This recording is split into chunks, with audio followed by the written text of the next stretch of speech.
start at past. So I think they're going to present it to us without adverts. I think we're getting tonight's show without adverts. So they have done this before, right? But they haven't done it in a long time. So the problem that I've got right now is, how can I find a feed from America so that I can just watch the American one? I'm going to have a look, see if I can find Watch Wrestling, actually. And see if I can actually get it from maybe over in America through Watch Wrestling. Because if I watch it here in the UK, we're going to be completely out of sync. Unless, of course, it's a lie. Unless, of course, it's a fabrication. And actually, they're going to start at the usual time. I'm kind of hoping. But I know that James sent me his schedule. And it's showing past. I checked my schedule, it's showing past. And so it looks like past might be when it's starting. 8:30, I think, isn't it? Like 8 o'clock it normally starts in America. It's normally 1 o'clock in the morning here. Well, it's showing us starting at 1:30. So that is flipping annoying. But it's a flipping tape show, innit? It's a tape show. And so they have done this with some taped shows before. And we've had to always try and find, like, workarounds. And one of the workarounds is sometimes you can find a feed of USA Network through Watch Wrestling, and then we can, like, get to it that way. I'm just having a look now. This is, I mean, okay, right now I've got USA Network thanks to Watch Wrestling. It's showing, I've got Harry Potter on screen right now. So it says USA in the bottom corner. There's a load of boomers on brooms. There's someone with blonde hair that's clinging onto the side of a building. They're both kind of, well, a load of boomers on brooms, flying round, lots of fire. He grabs his arm. Boomer gets on the broom. Harry is whizzing away. Can anyone in America tell me if this is live? Now we got Hermione. She's created some space. They're all flying through the fire. Still flying. They're falling off the brooms. Off the brooms. There's some sort of jewelry on the floor. He smashed it. Some black things come out. Now the other one's kicked it. They've kicked it in the fire. The fire's burning the jewelry. 3 big faces have just emerged in the fire. That's shooting towards the door. And now we've got a snake. There is a snake. Then it says, got an advert, tonight, USA Network. Right, now we've got an advert for SmackDown, actually. So, yeah, can anyone tell me if that is in line with what you're watching in America? You watch, there'll be no one in America watching right now. Days, I was wondering if you considered live unseen. We've got to park that for a second. We've got a little bit of drama going on. We're trying to figure out if there's a way of watching SmackDown tonight for us. Otherwise, no, that's not what I've got, said Dormouse. Oh my god, what the flip am I watching then? There was just an advert for SmackDown. Snake, yes, Snake. What am I looking for? I wanted to know what's on USA Network right now in America. Because, yeah, that is it, said Kelly. It is Harry Potter. Okay. Some people are saying it's not. Some people are saying it is. Guys, this is critical. Otherwise, I don't know how we're doing the watch along, right? So, okay. Well, I've got some boomer in a chair. I've got another boomer in a chair. It's an advert for Laz Boy. Lots of boomer. She's warm. Long live the lazy. It says, now we're in a wardrobe. There's a woman. She parts her clothes. She walks through. TJ Maxx is the advert. She's giving out gifts. There's a car, little remote controlled car. Max, what makes you something? Dog with a toy. We've moved on. Now there's a woman with a baby. Dude's doing this. Like that. Breathe. Ah. Right? Now she's like, here you go, nappy. Right in the face as well. Sinex, breathe. Boom, moved on. Dude, milk in a glass, right?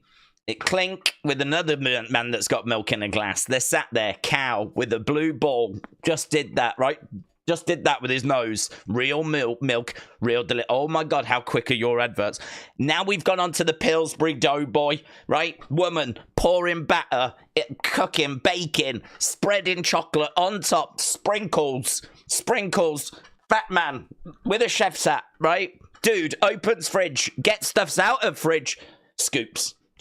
It's dip. It's French onion dip. It's creamy ranch dip, right? Spoon, chicken. Getting the chicken in there, right?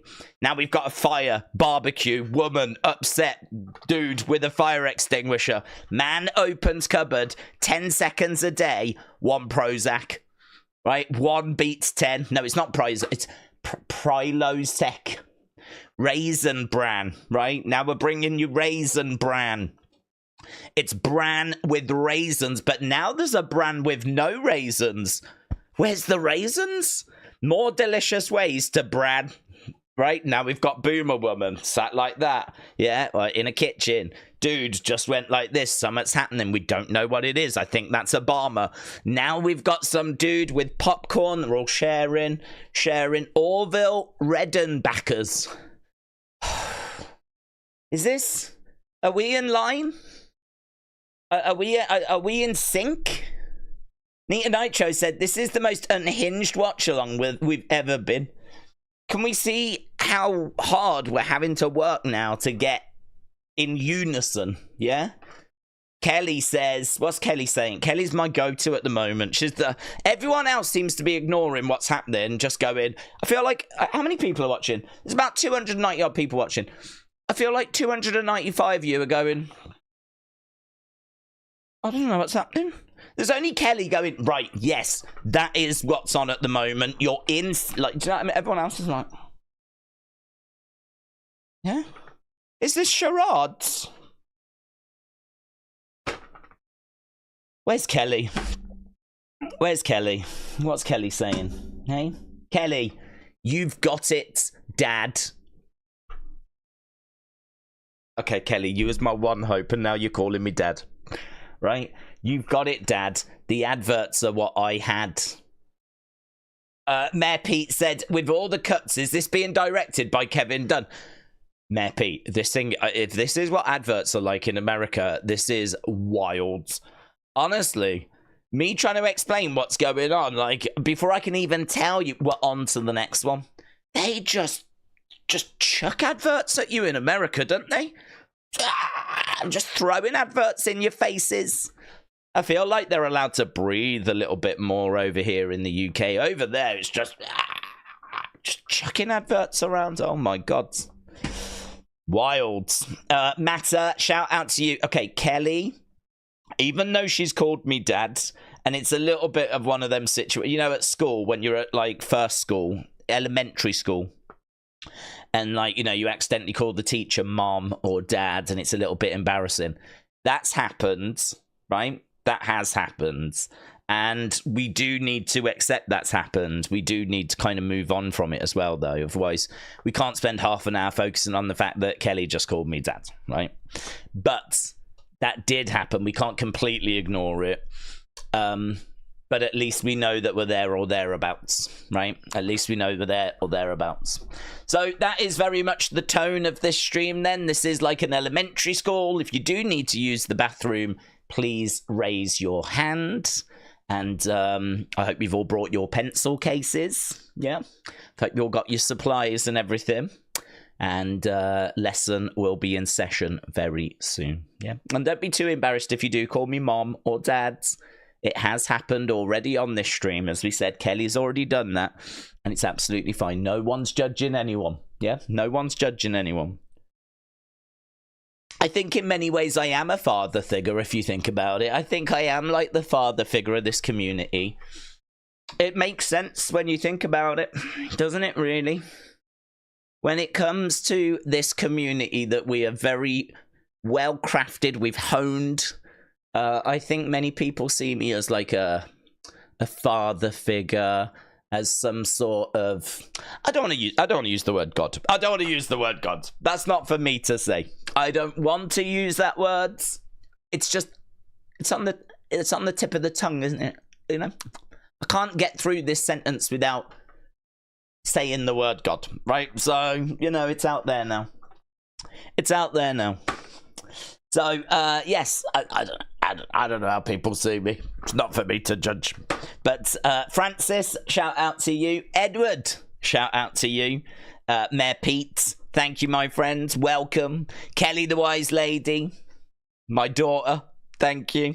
And Matter, shout out to you. Thank you. Hello, everybody.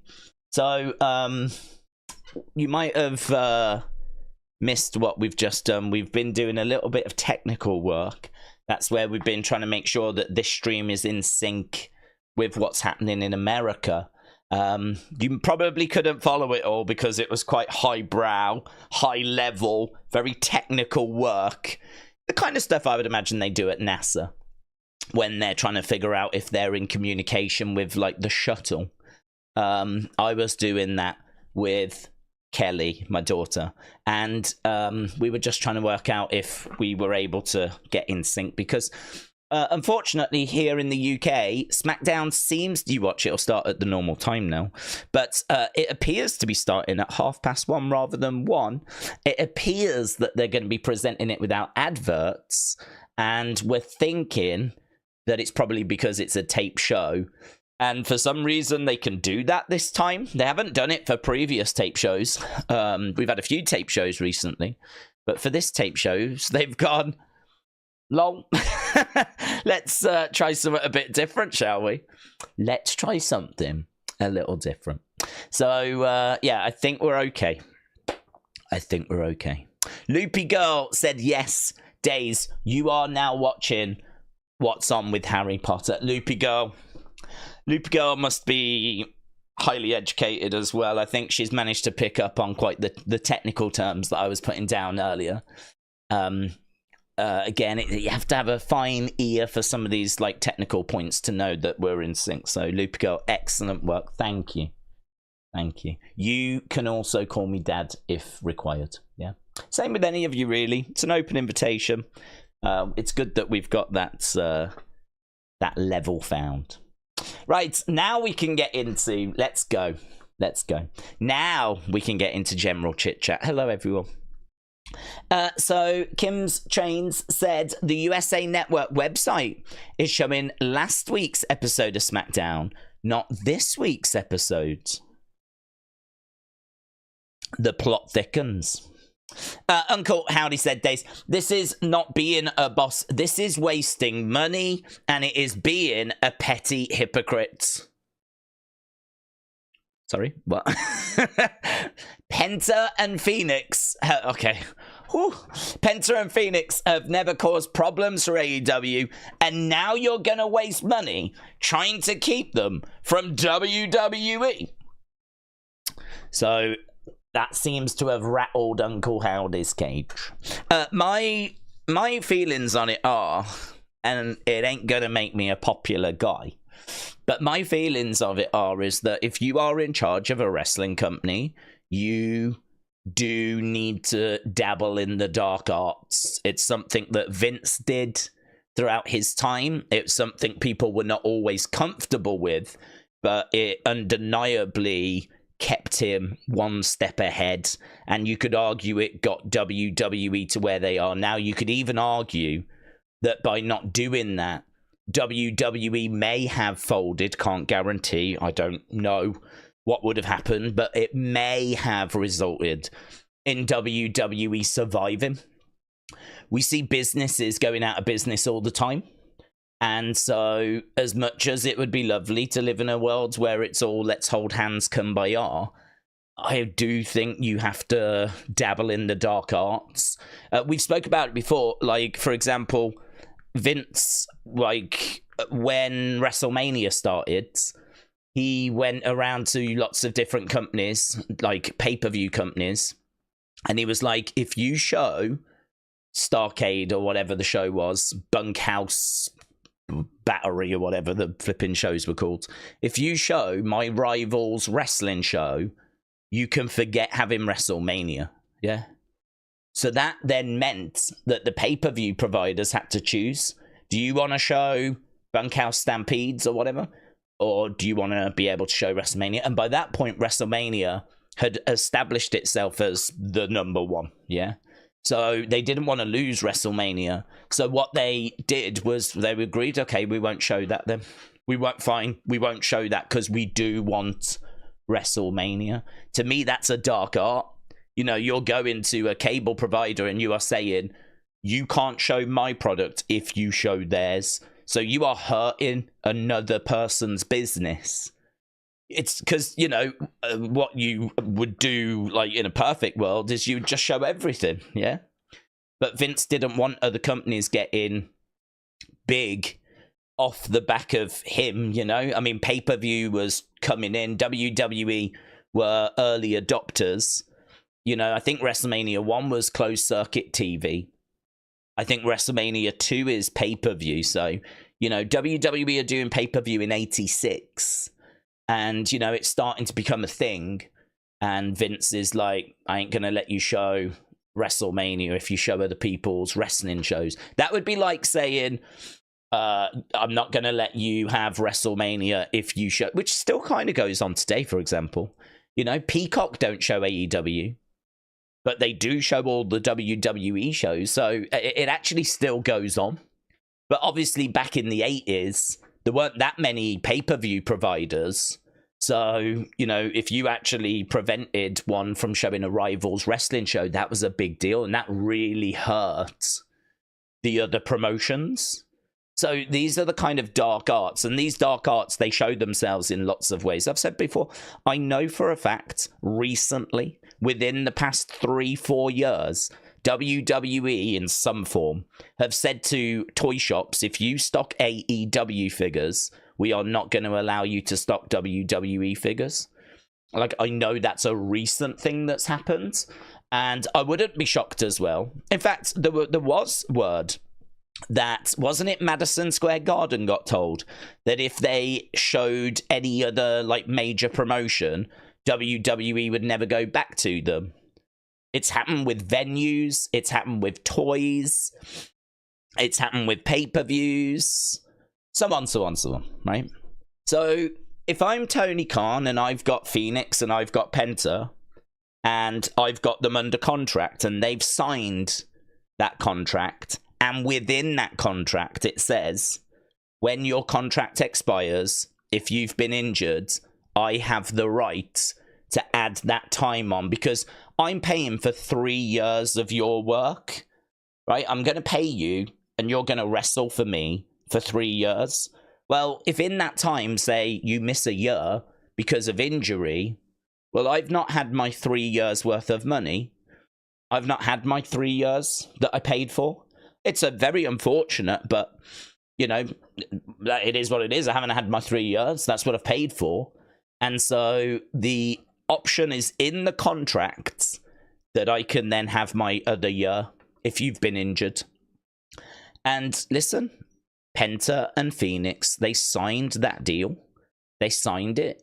They had the option to, like, negotiate and get that out, but they didn't. They signed it. And now Tony Khan is taking up that option. So this is where I struggle a bit because I've been critical of Tony for not being a dark art specialist and not kind of, you know, being a bit too nice. He's too nice. He's going to get walked over. He's going to get chewed up. WWE are going to destroy him. You know, he's too, you know, and he has been too nice. Now he's starting to put his foot down. He's starting to dabble a little bit more in those dark arts. And now he's getting criticism from a different place, you know. Now certain fans are having a go at him for being, you know, unreasonable and all that kind of stuff. I think the truth is, if Tony thought that they weren't going to go WWE, they were going to go back to Mexico or something, I think Tony might let it slide. But because it's WWE, he doesn't want his biggest rival who aren't really a rival, but he sees them as a rival. But he doesn't want his biggest rival to get one over him, basically. So people can call it petty and all that kind of stuff, but if he can cause WWE any discomfort, then he'll do it, and he's got a right to do it because it was in that contract that they signed. So, again, might make me unpopular, but I can't equally be, like, two-faced in the sense of I can't criticize him for not being strong enough, and then when he is showing a bit of strength, criticize him for being petty, you know? I feel like there has to be something fair, and I think if he's going to show a bit of strength, for me, I'm okay with it. I'm okay with it. At the end of the day, I'm a big believer in contracts. I'm a big believer. I hated when WWE fired people and they were still under contract. I hated that, you know, budget cuts. I thought that was appalling. I cannot excuse that. I will criticize that till the cows come home, right? But in regards to, so exactly the same here. They've signed that contract. That is in the contract for them to have this option. And, you know, they knew it, Phoenix and Penta. And it's just one of those things where he did get injured, and that's it. And you can say, yeah, but he's not even going to use him. It doesn't matter. He's paid for 3 years or however long to have the option of using him. He never said, I mean, like, maybe there's a minimum appearances that's in the contract. I mean, you can put anything in a contract. If there isn't, then that's another mistake that Penta and Phoenix made, wasn't it? If it's negotiated that I'm going to be used on TV, I'll give you 3 years, and every year I want to feature 50 times on TV. Well, then that means Tony's got to use me 50 times on TV for 3 years. And there's no reason why you can't put that sort of stuff in a contract. You put anything in a contract. So if that's not in there, then, yeah, I mean, Tony can keep him an extra year and just have him sit at home. I mean, it's a waste of money on Tony's part. But if it stops WWE from getting someone that you think is going to really be of benefit to them, this is the dark arts we're talking about. Sick Horror King Men said, I have to disagree. When the one who said he wasn't going to do that, especially if they're not going to use them, why hold them and let them go? No one who doesn't want to be there. Well, as we just said, he's got the option, hasn't he? So he might have said that he wasn't going to do that. I don't know that he ever said that. If he did, then that obviously is right to be criticized. If he has come out and said, I will never do that, I mean, I'd be very interested if someone can find that quote. That'd be a very interesting quote. And actually, if you can find that quote, I would suggest that you put it up on Twitter, because there'll be plenty of people that would like to see the quote of him saying, I will never do that. Oh, that specific thing. I will never, like, you know, extend people's contracts going into, like, you know, if people have got injury. I can't recall ever seeing him say that off the top of my head. But either way, let's park it, right? Let's say that he did say it. Well, I would agree with you. If he is now doing something that he said he wouldn't do, he's right to be criticised for that, okay? I've never seen him say that, though. So we'll park that one. The other one of why have people sat at home if you're not even going to use them, he's got the right to do that.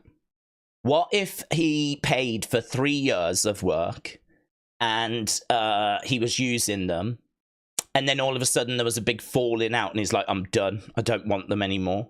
He has got the right to have them sit at home for another year because he's paid for 3 years.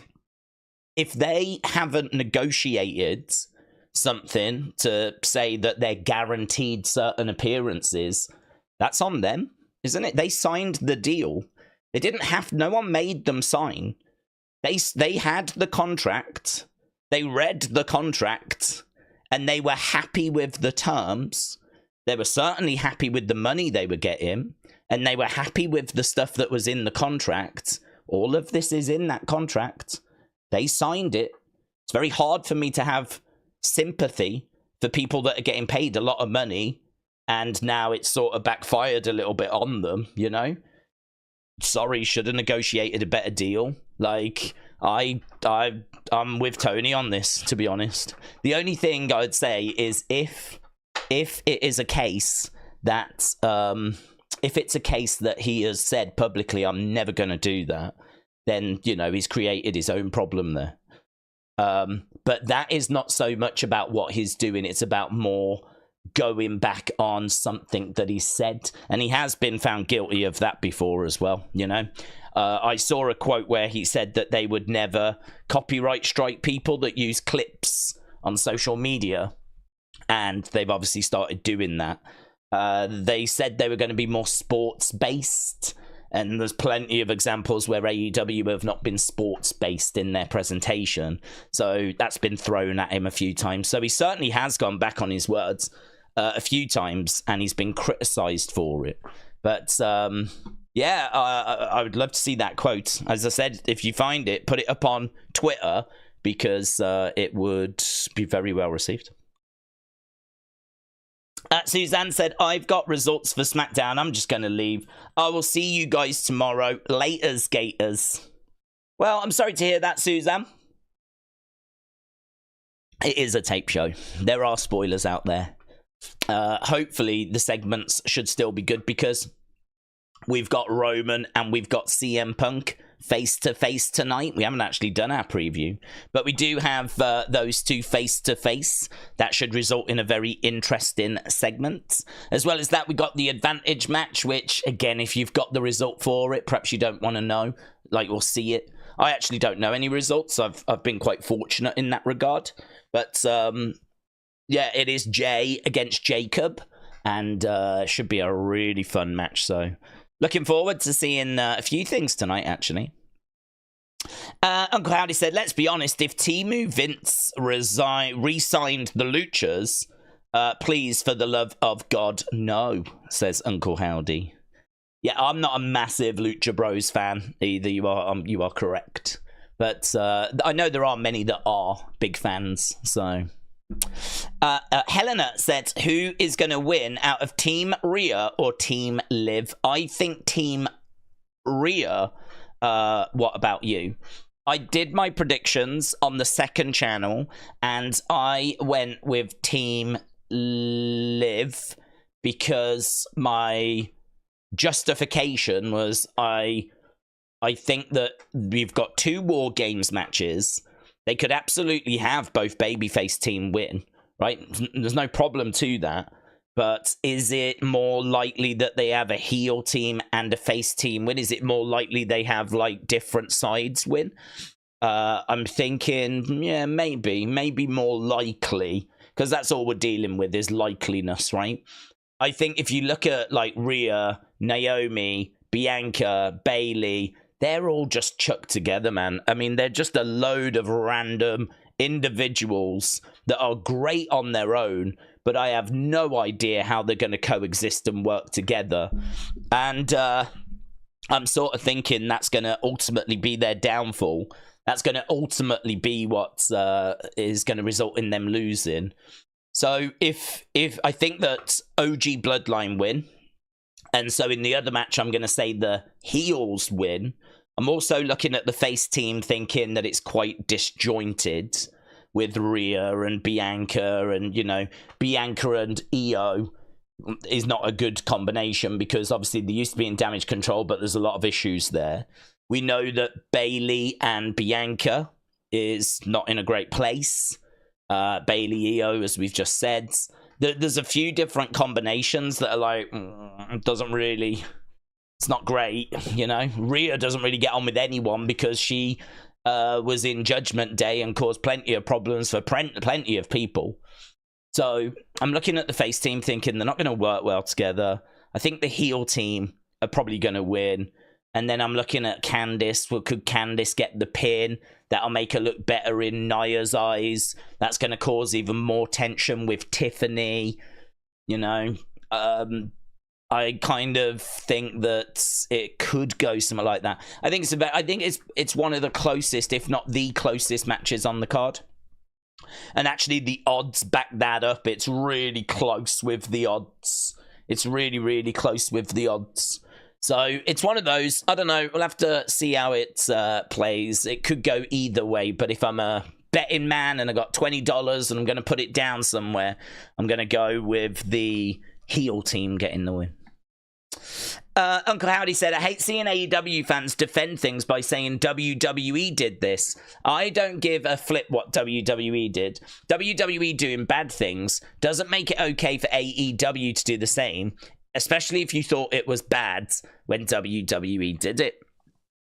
Well, that's a fine point. I mean, obviously AEW should aim to be better rather than looking back at WWE's history and saying, like, you know, they did it then, we can do it now. The only thing I'd say is that I personally wasn't critical of them, WWE doing it at the time. I understand that business is a dog-eat-dog world. Like, it's easy to sit here and say, it'd be great if the world worked this way and if the world worked that way and if we could all be friends and, you know what I mean, do the right thing and all that kind of stuff.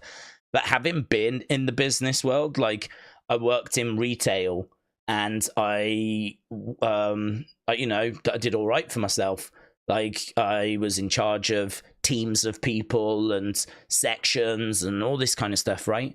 And there was other rival stores in the area. And so, you know, you're tasked with making sure you get the customers that would go to them. And so I've kind of come through something that's a million miles away from, you know, WWE, but still it's in a business world where you've got rivals and you're trying to attract and fight over the same customers. And if a customer comes into your shop, can you convert that person into a sale, right? I mean, I'm sure this is ringing bells for people that work in retail. Like, you know, converting customers to sales and the importance of customer service and, you know, all this kind of stuff, right? Loyalty cards, flipping hell. How many loyalty cards have you sold today?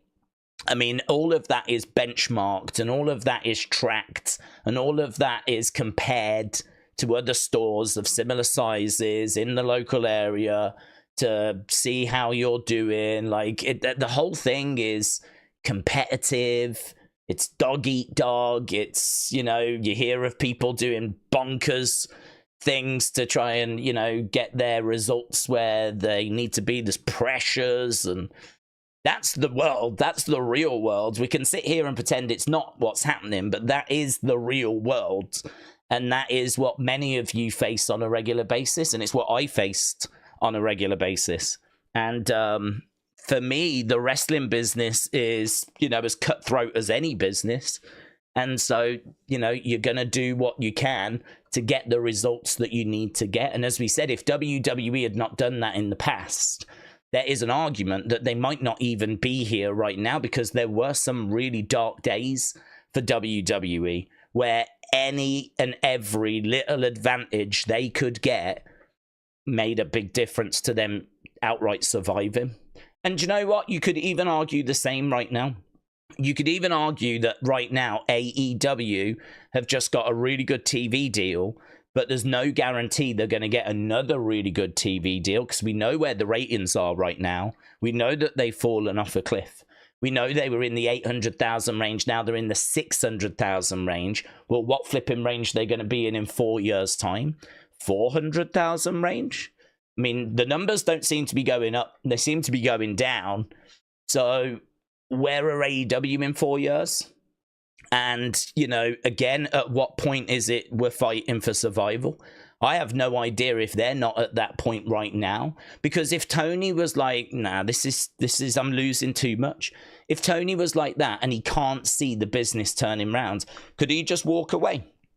I don't think he will, because I think he really loves it. But what if he just has enough and he's like, do you know what? This isn't fun anymore. I thought it was going to be fun, and I thought we could provide something people wanted. But, you know, I'm just getting nothing but hate online. The numbers are declining. I'm losing a ton of money. People seem to be upset left, right, center, everywhere I'm turning. Like, I know it's time to walk away, you know. I don't know how far away we are from that, to be honest. I don't know when he'll make that decision or if he'll make that decision. And this is why every advantage he can get, every little thing he can get, I understand that it might be making some sort of difference. This example, you know, I don't know that this example's helping him, because really it's just to stop WWE from getting someone that they want. It's not helping him. Not unless he uses Phoenix, and then Phoenix goes on to be in a good story and actually bring some viewers in, right?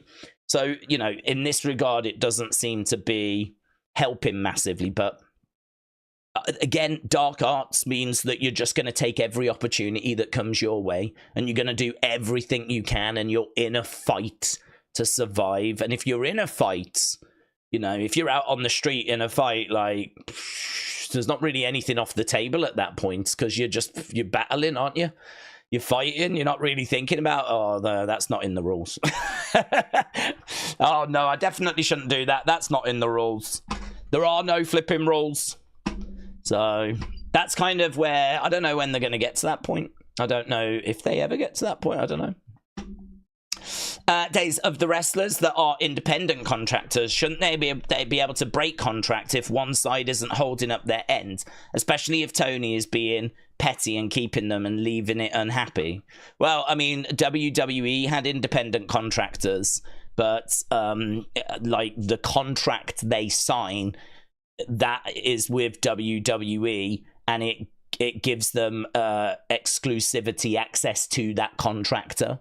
So I've never seen a WWE contract, but unfortunately, the independent contractor thing is a way of the wrestlers not getting certain benefits that they would if they were recognized as actual employees. So, you know, you'd have to have health care.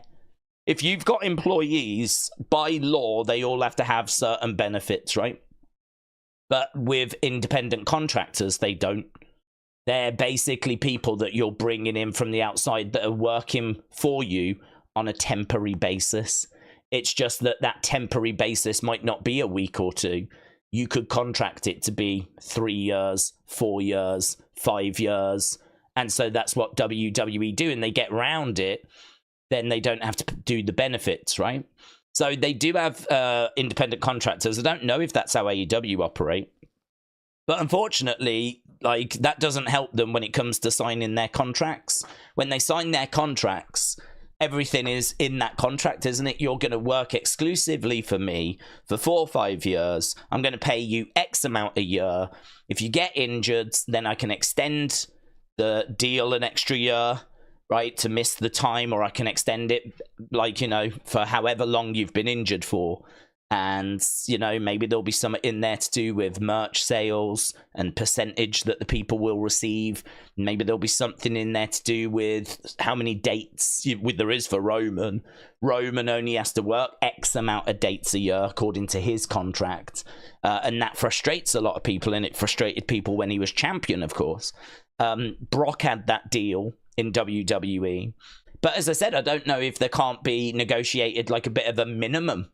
I don't know that I can think of an example of it, but there is a maximum dates, like this is how many dates I'm willing to work for you. So I don't know why you could never negotiate like a minimum. It would be very difficult to do, and I don't think the promoter would want to do it, because you're basically guaranteeing that you are going to be used and that you'll be on TV. You can't guarantee how they're going to use you, you know? It's one thing to be in the main event. It's another thing to be fighting over a 24/7 title. So you can't guarantee how you're going to be used. But I can't see a reason why you couldn't guarantee that you'll be used on every Raw. The thing is, if you wanted that in your contract, I would imagine that the promoter would turn around and go, well, that's going to be very difficult for me to do, because now I'm having to factor you into a lot of stories and a lot of creative, and actually that's, you know, going to be great for you and your exposure. It'll be great for your merch sales, so we can put that in, but I'm going to take $1 million off how much I'm going to pay you. I mean, that's the kind of negotiation I would expect.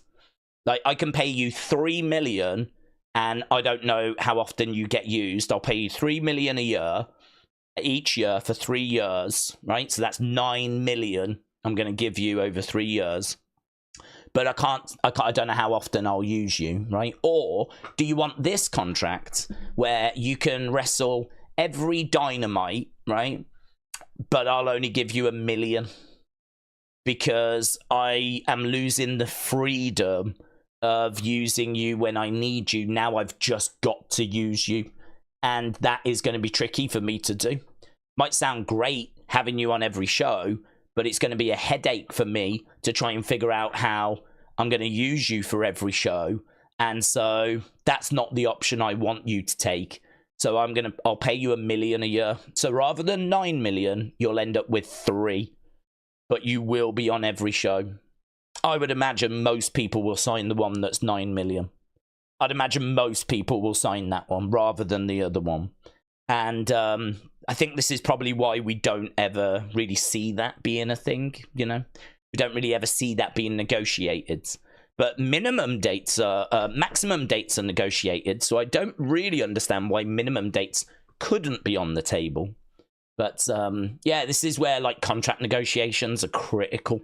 It's where they're very, very important, and it's a very interesting subject, actually. This is not a conversation we tend to have very often, so I'm kind of enjoying it. Days 7 returns the Survivor Series. Drew, Charlotte, Becky, AJ, Alexa, Big E, or The Rock. So that's what Connor's looking for. I don't think I'm going to get my pretzels or coffee tonight. I've got some pumpkin pie and Oreos. That sounds better. Sunny, hello, my friends. I hope you're doing well. That's what she said. Said I won't be able to watch wrestling until January. I only have Netflix, Peacock, and Amazon Prime. Aaron, hello. Shout out to you. Netflix, Peacock, Amazon Prime. Oh, so what? You don't have like USA Network? Are you saying? Well, I'm trying to watch it through Watch Wrestling. I'm hoping. I mean, I'm hoping this is going to work for me. I'm not wildly optimistic, but because it keeps actually stopping. So my hope is that when I press play, I'm going to press play, and I'm just going to have to hope. Because, yeah, they've really botched it for us tonight, unfortunately. Uncle Howdy said, Days, Hangman Page at the start of the year said very clearly that he wanted to win back the AEW World Championship. That was wrongly taken away from him. If you think back on the last 5 years, well, I can't comment on that, but I don't know. I think we're talking storyline there. So, booking-wise, you know, that's a whole different subject. How people are getting booked and how people are getting title shots and all that kind of stuff, that is definitely a different subject. Nathan said, what about favourite nation clauses Scott Hall, Kevin Nash had? Anyone came into NWO, they got a pay rise. That was a very good deal. That's an excellent example, Nathan. That's an excellent example. So you are correct. I mean, I don't know the intricacies, but basically Hall and Nash wanted to be the highest paid stars whilst they were under contract. So there was that clause where if someone came in and got a big contract bigger than theirs, their money automatically matched it. Which is, think about that.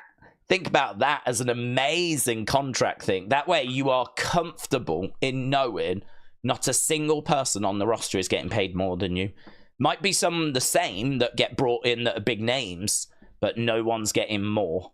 And so, like, you know that you're not being cheated, you're not being wronged, you're being respected, you know? I tell you, contract negotiations, I would imagine, are very, very challenging. You've got to be very strong on both sides to, you know, negotiate and thrash out the right deal, something that works for everybody.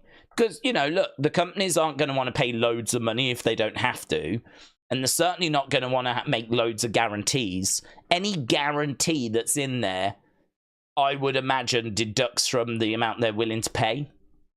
You know, if you want a guarantee of so many dates, or you want a guarantee of whatever, then that should deduct from the overall pay.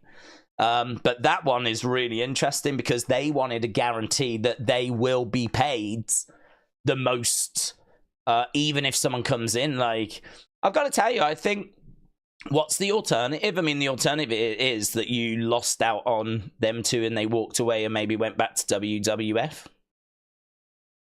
I mean, that is the decision WCW had to make. You know, how much are these guys worth to us? Can we replace them? Is there anyone we can use in that spot instead? You know? And if there just isn't, and there wasn't, well, then their hands are tied, aren't they? They're going to have to give them pretty much what they want, or they just can't do it. I mean, they can say we can't go that far. Like, that is just not possible for us. I'm sure there's plenty of that goes on. It's a dance, isn't it? A negotiation. And yeah, this is something that really we don't really talk about so much. But this is why I hate budget cuts. I hate budget cuts. I'm a big believer in contracts. I'm a big believer in, like, I get the system. I understand how it works. And I understand, like, you're agreeing, like, for a period of time how much this person's going to get. They know how much they're going to get. You know, like, what work to expect from them, and it's great. I think it works, and I get it, and it's great. But then all of a sudden, one day to turn around and go, "Oh, we've had to cut the budget. I'm afraid your contracts, it's worthless." And WWE were just doing that randomly, you know. One day, that's it. Bray Wyatt, thanks, mate. Under contract, gone. I mean, just we've cut the budget. Just awful. I was so highly critical, but then I was highly critical of Sasha when she walked out, and that didn't make me someone that people appreciated. I had plenty of people telling me at the time that was, you know, not right, and I was doing the wrong thing, and I was siding with the wrong people and all this stuff, right? I had people telling me that at the time. But I just believe in contracts. I don't think you should walk out if you've got a contract. I would like to think that if you've got issues at work, that there are the correct ways to resolve those issues rather than just walking out. You know, I used to work in retail. We had people just walk out. It's flipping annoying because you tend to be down to, like, bare bones anyway. So to have people just walk out on you, right? Could we have not sat down and worked this out? Could we have not have, like, figured this out rather than this person walking out at Christmas, you know? I'm sure there's probably people here that have walked out of their jobs whilst being under contract and whatever, and I'm sure you've had valid reasons for doing it, but I'm a big believer in contracts. I'm a big believer in, like, I'm going to make this agreement to you. You're making this agreement to me. Let's do it. And then if there's issues, let's work them out. I mean, again, the world's not perfect. You know, some people might have issues and they're talking about them with management and they're just not getting resolved. And then, of course, that leads to frustration. And then, of course, that leads to people walking out. But that is really the final option. Like, you should have exhausted every option up until that point before you, like, take that, like, walking out approach. And I just wasn't happy or keen on Sasha doing that and Naomi doing that. There's no bad blood with Naomi now she's back, and there wouldn't be any bad blood with Sasha if she came back. But I just wasn't keen on them doing it at the time. I just think contracts should be honoured. Edward said, Days, love you, mate. Have you seen my tweet? No. Not if we've been sat trying to figure this out. We're having a bit of a mare tonight. Trying to sync up the show to USA Network, so hopefully you are safe and well. Connor said, do we think that Jimmy will turn on OG Bloodline? Jacob Fatu betray Solo. OG Bloodline turn on Roman. There's too many options there. I don't know that anyone's going to betray anyone on the OG Bloodline sides. I'm not expecting any betrayal. The only one I'm looking at is Heyman. I don't know what his play is, so it's going to be very interesting to see what Heyman does and how that plays into things.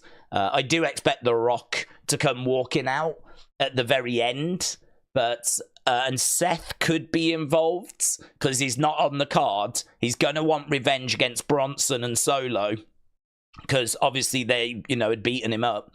So I wouldn't be too surprised. I don't doubt that he'll make his presence felt. But really, outside of that, that's what I'm expecting for the main event. Good match, Rock at the very end, Seth at some point, maybe even accidentally going after Bronson Reed, but hitting Punk instead, right? And it'd be like oh my God, he just hit Punk, I don't think it'll lead to OG Bloodline losing, because I think they're going to get the win. Again, though, it's quite close. I mean, Seth could get involved and ultimately cost OG Bloodline. That's absolutely on the table. But I've got OG Bloodline getting the win because Bloodline took on Bloodline at, was it Bad Bloods? Like, they faced each other last time, and it was a win for Solo. Solo pinned Roman. So we've already had the heels win. Are we going to do it again?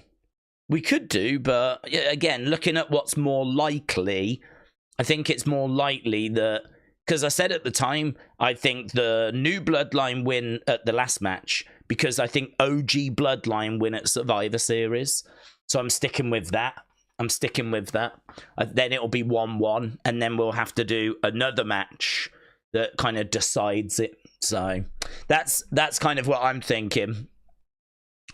But Kelly said, I love cooking and baking, but I've got a very small kitchen. I don't have room to do anything. I would love a bigger kitchen. It is days. There's some debuts that could happen. Roxanne, Oba, Julia, Stephanie, Penta, Hikaleo, Speedball, Mike Bailey. Didn't Speedball Mike Bailey sign with somebody? I'd like him to come to WWE. He would definitely go to NXT, though. He would go to NXT.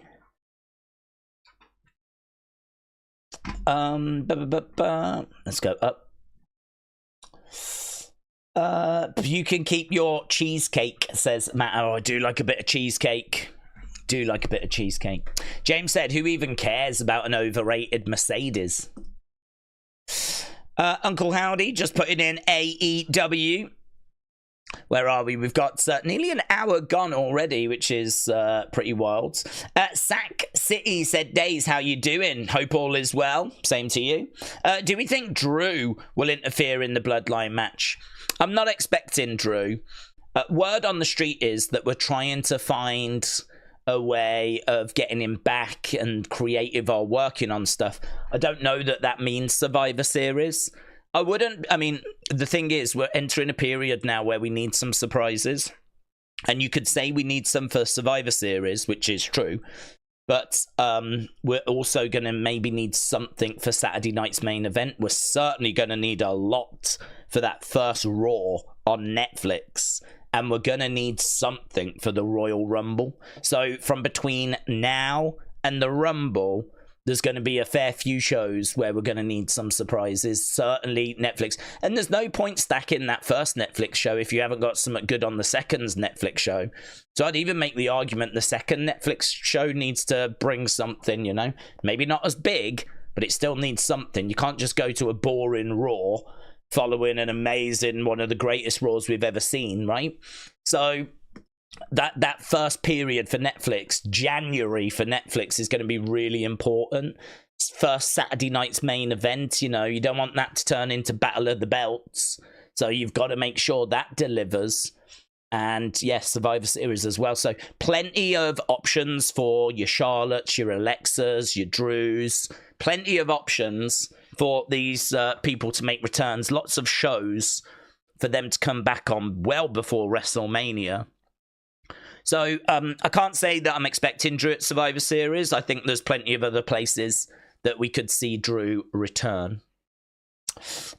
Loopy Girl, shout out to you. Matt, shout out to you. Dormouse said Canada is not showing the same as the States or the UK, apparently. Oh my God.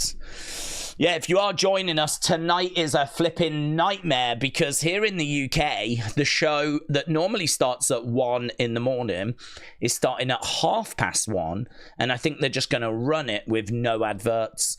We've done this before, and it has been a flipping nightmare. It's basically me going, right, in America, guys, what have you got right now? Because I've got this. Just like all throughout the stream. It's just another reason why tape shows are the bane of my existence. And Dormouse saying in Canada, you might even have something different, so... Adam Cox, shout out to you, my friends.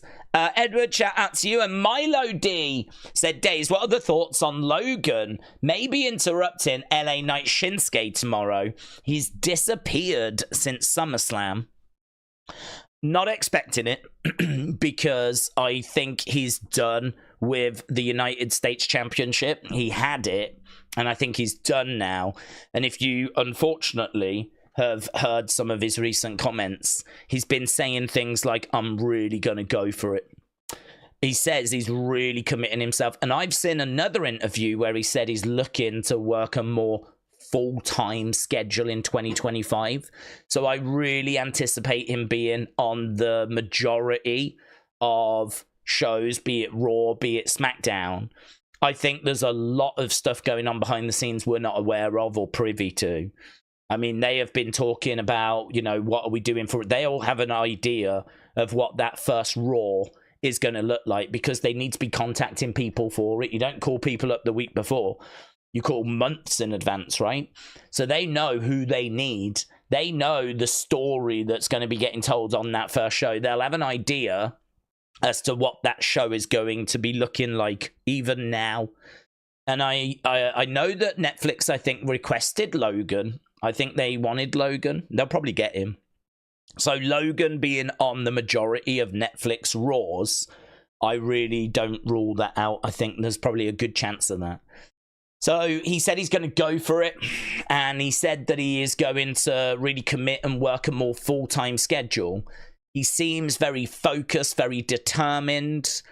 I don't know, right? If I'm trying to think, if I'm Triple H, how am I dealing with Logan? Because Logan is a big star. He's got a big following. He puts a video up, he gets plenty of views. There's plenty of people that like Logan still, even though he's done what he's done.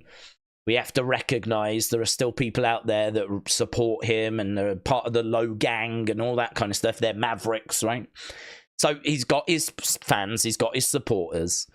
And like, if he brings a lot of social media numbers. If he puts like a clip up, it's doing like 20, 30 million views. You know, if he puts some up on TikTok or something, yeah? Him doing a frog splash to the outside or whatever. And like, do you remember that moment, him and Ricochet at the Rumble, which did like big views? So you can't ignore that if you're Triple H. But equally, I think Triple H understands wrestling as well as any of us. And I think he knows about David Arquette. He knows that the perception of celebrities coming in, winning top titles is never a good one. He knows that, people watch wrestling for their favorite wrestlers and wanting them to achieve success. And someone like Logan, an outsider that's come in and has done very well, very, very well. But even so, what's the appetite for him having a world title? Because that's his goal. I think Triple H would know that this is not really something people have got the appetite for. And it's something that's, if you are going to do it, you're going to have to do it a certain way. Look at how Logan won the mid-card title. He won them with brass knucks. He won them by cheating, right? And then he hardly defended it. And when he did defend it, he always cheated to retain it. So, yeah, at the end of the day, he can brag that he was a United States champion, right? And he was, and the record books will show it. But we know that there was skullduggery that kind of went on to get him that championship and keep that title on him, and he didn't really defend it that much, and so on, so on, so on.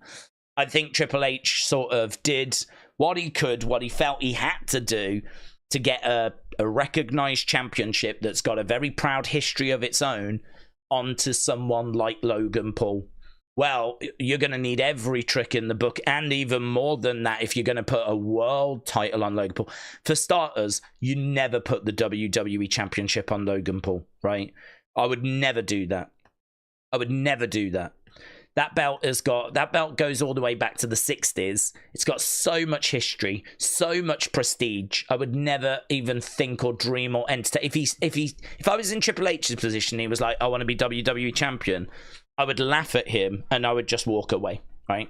That is so, in my mind, preposterous. It would just not even be entertained. Unfortunately, we do have a second world title, and the other world title has only come into existence, was it last year? Like, out of thin air, just arrived. It has no history. Some people say that it connects to the WCW. It doesn't. They've made it very clear that this belt was created in thin air. It has no connection to WCW. It is literally, if you look at the history and the lineage, Seth Rollins is recognized as the first champion. So we've got a belt that doesn't really have much prestige or history or lineage. And I feel very different about that title. That title to me is not the WWE Championship. It still had some good moments, of course, like WrestleMania, where Damian cashed in and the whole Drew Punk moment. That was really fun. Gunther winning his first world title with that title. You know, so it's building up its prestige. It's building up, but it's nowhere. It's nowhere near the WWE champ. It's nowhere near Cody's belt. Not in my mind. So that belt, I think, would be one that, you know, you could have a conversation about Logan having, but I don't want him to get it. I'm not campaigning for him to have it, but I can cope with that a lot better than I can him having the WWE Championship. But I think Logan is looking for that. So him getting involved in LA Knight Shinsuke as we head into 2025 doesn't make a great deal of sense in my mind, only because I don't think he's looking at a mid-card title, and certainly not a mid-card title he's already had. I think his sights are set much higher. Scares me about him going for that WWE Championship, but that World Heavyweight Championship is one that he could very much have his sights set on, and you've got to say he's probably in the mix. You know, he's probably got as much of a chance, if not even a better chance, than like Sami Zayn getting his hands on it, you know, because you know the kind of numbers that Logan would bring if he was your world champion compared to if Sami became your world champion. I would think Jey Uso might be ahead of him, might be more likely. Jey's super over. CM Punk might be ahead of him as well. So I do think there are names that are ahead of him, but I don't know at what point do you get to Logan in a list of potential world heavyweight champions for 2025. If you wrote them all down and put them in order of like who you think is most likely to least likely, and you went down, where would Logan be on that list? I don't think he's too far down, to be honest. I don't think he's too far down. So that is mentally something that we might need to start preparing ourselves for, because I don't know that WWE won't do it, to be honest. And I'm certainly not campaigning for it. I know that much. I'm certainly not campaigning for it, but it could happen. Milo said a Drew Logan feud would be bananas. Yeah, it's not a bad feud, actually. Certainly if Logan's around on a regular basis.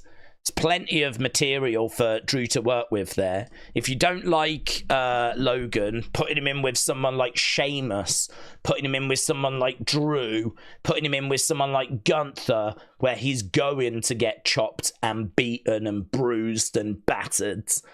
You don't come out of those matches with no marks on you if you go in with Sheamus, Drew, or Gunther. So if you don't like Logan, them are the kind of matches I'd imagine you probably want to see him in. I mean, if you don't like Logan, you don't want him in WWE at all. I get that, but he is, unfortunately, and so you know those are the matches to see him in. So it is what it is, isn't it? I mean, I'm kind of not numb to it, but like I've long ago accepted that this is happening, and I'm going to give him some credit now, right? he does a very good job as well, in the sense of he doesn't just turn up and stink the place out, right? He actually like arrives, does well, and people are like, the general reaction is, I really don't like Logan, but I've got to give him credit. That's normally what you get after a match, a Logan match. Listen, I'm no fan of Logan, but I do have to give the guy credit. Like, he's really putting the work in, and that was one of the better matches on this show. That's how it goes. So, you know, there we go. Credit. Credit for Logan. Timothy said, Ricochet and Logan at the Rumble, the collision was awesome. It was shame that Ricochet left. So much has changed in such a short period of time, says Timothy. That is true. But that is also the wrestling world, my friends. Change. Things are always changing. Kian said, Days, hope you are well and having a great stream. I enjoyed Unseen today. I lost where I was. My Christmas arrived, all wrapped up. I'm going to see my new little baby cousins. Well, I hope your baby cousin's not wrapped up, babe. Well, hope they're wrapped up warm, right? But I hope they're not wrapped up under the tree. So, I don't know what you mean by your Christmas has arrived all wrapped up. It's like you've ordered Christmas from somewhere and it's all just been delivered, wrapped. Imagine if you could do that. Imagine if you could spend like £500, the doorbell goes, and it's just, here's Christmas. It's Christmas. We've got Christmas, right? Here's your tree. Here's your decorations. We've sorted your presents, right? You wanted presents for 3 people. So here's 3 sacks of presents. Here's the tree. Here is a like some food that you need to make dinner. And there we go. Christmas has been delivered. Bye. I wonder if that would work. Probably not, because God only knows what you'd get in your sack of presents. But perhaps you could select them. Perhaps, like, you know, you could sit there and choose 10 gifts. Like, and you've got a range of gifts to choose from. And you have to get it to a certain amount of money, and then they just wrap it, put it in a sack. Oh my God, guys, I think we've just had an amazing idea. Why are we not doing this? Everyone goes to Amazon and buys everything anyway. So why don't you just do one where you can wrap what people buy, deliver it, bing bong. Oh my God. No one, I'm doing that. No one do that. I'm doing that next year. That's my idea. I've copyrighted it. It's mine now.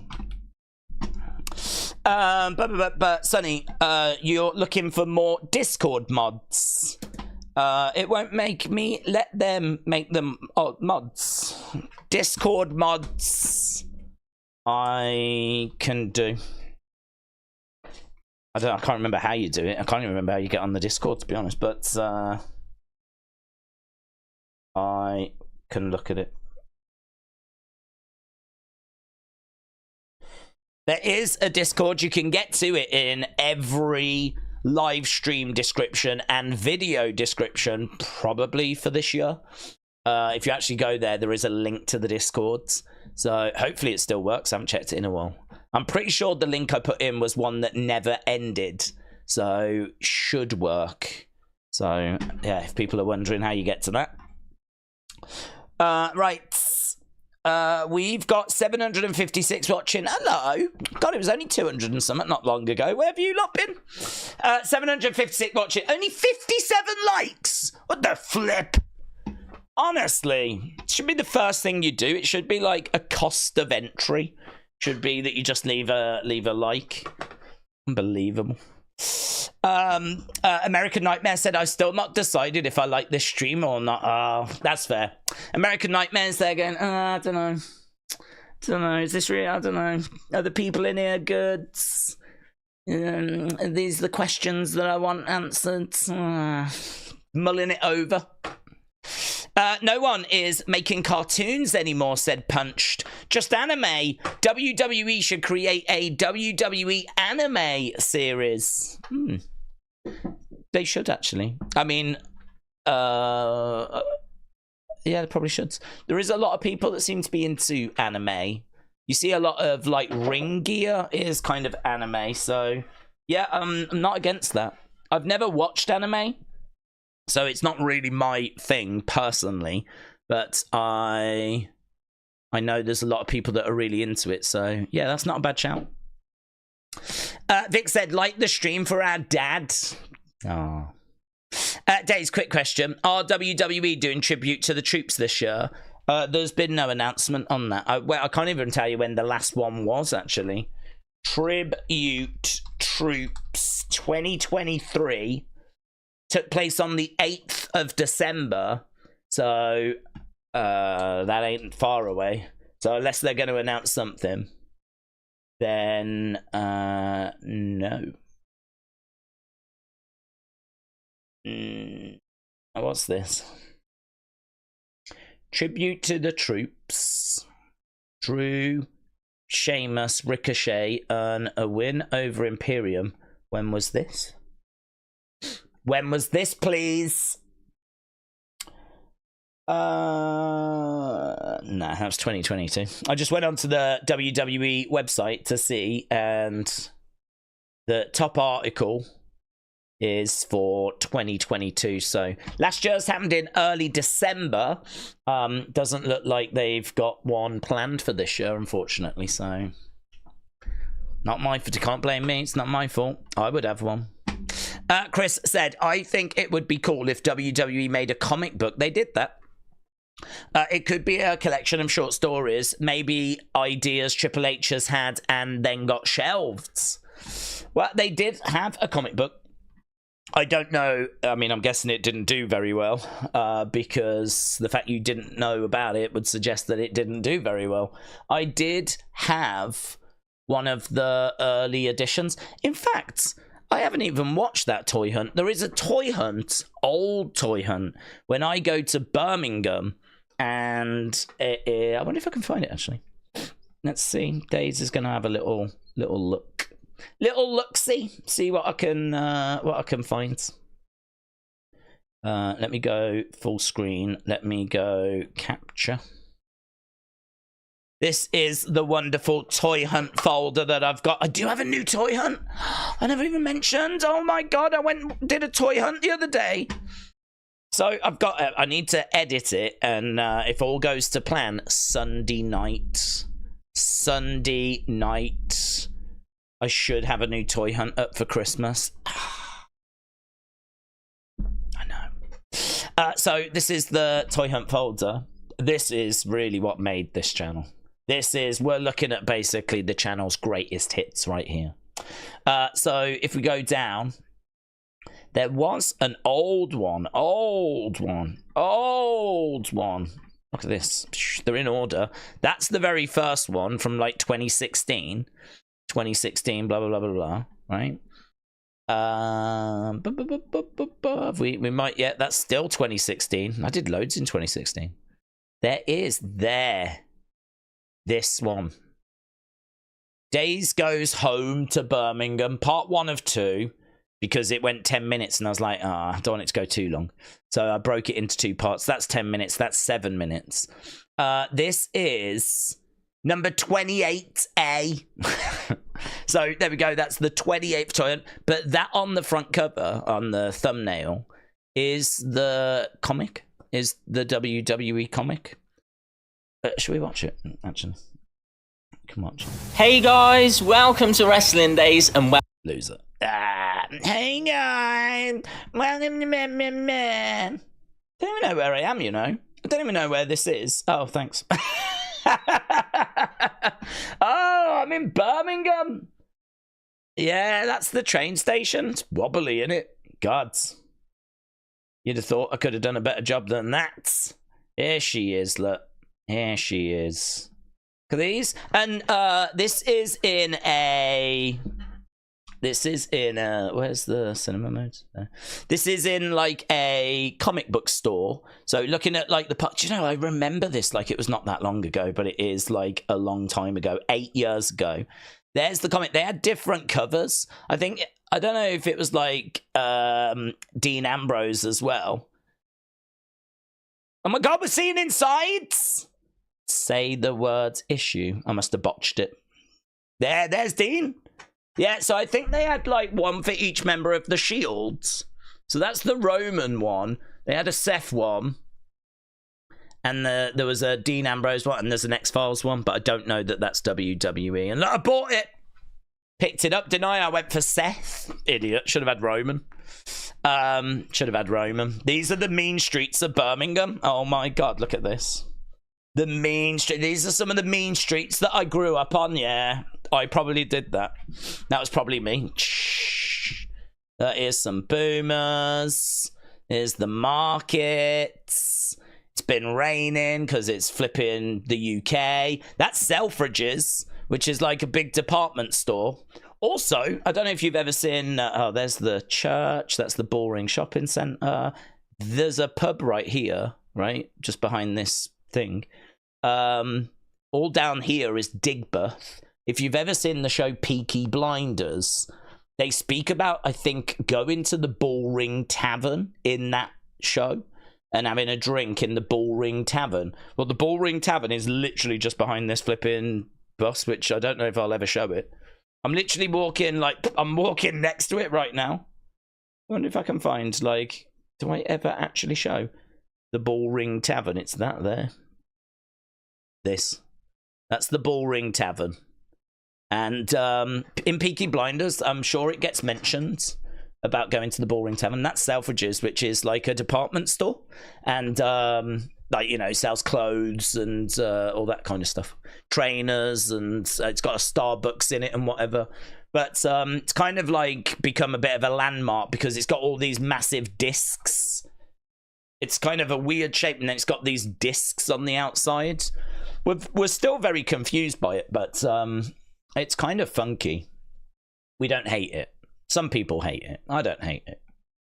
So, yeah, that's Selfridges. Where am I going anyway? I don't even know where I'm heading. What the hell's that? I tell you, it really is a Voyager Discovery going back to some old toy hunts, because I don't remember ever seeing this picture. But I have no idea what that's in relation to. But, yeah, we're in the Birmingham area. We've got... oh, we're heading to Toys R Us. Oh, my God, we're in Toys R Us? Oh, mates! Look at this. We're in Toys R Us. Oh, look at these figures. Oh, I think I remember this. I think I'd been toy hunting, and then I think, right, I went back to Southampton because I was living in Southampton at the time, and I'm sure I get off the train, go to Toys R Us, which was right next to the train station, and they had a load of new figures in Toys R Us. So I jumped in, and they had like all these old figures that were like re-released. So yeah, look, Braun and Roman, and look at the old packaging. That was Braun's first figure. It said first time in the line on it. So yeah, this is Toys R Us. Look at that. That's the wrestling section back in like 2016. I just had a slightly better... there we go. A couple of defining moments. Battle packs. Elites. Belts. That's like a really cool WrestleMania Undertaker. God, I feel like we're around WrestleMania 31, 32-ish around this time.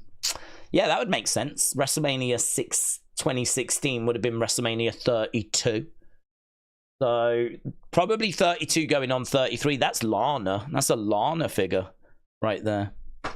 So, yeah, there we go. I only showed you this so we could look at the comics, to be honest, because you said, like, be good if they did one. And I was like, oh, they did. Long time ago, and I know it's in a toy hunt.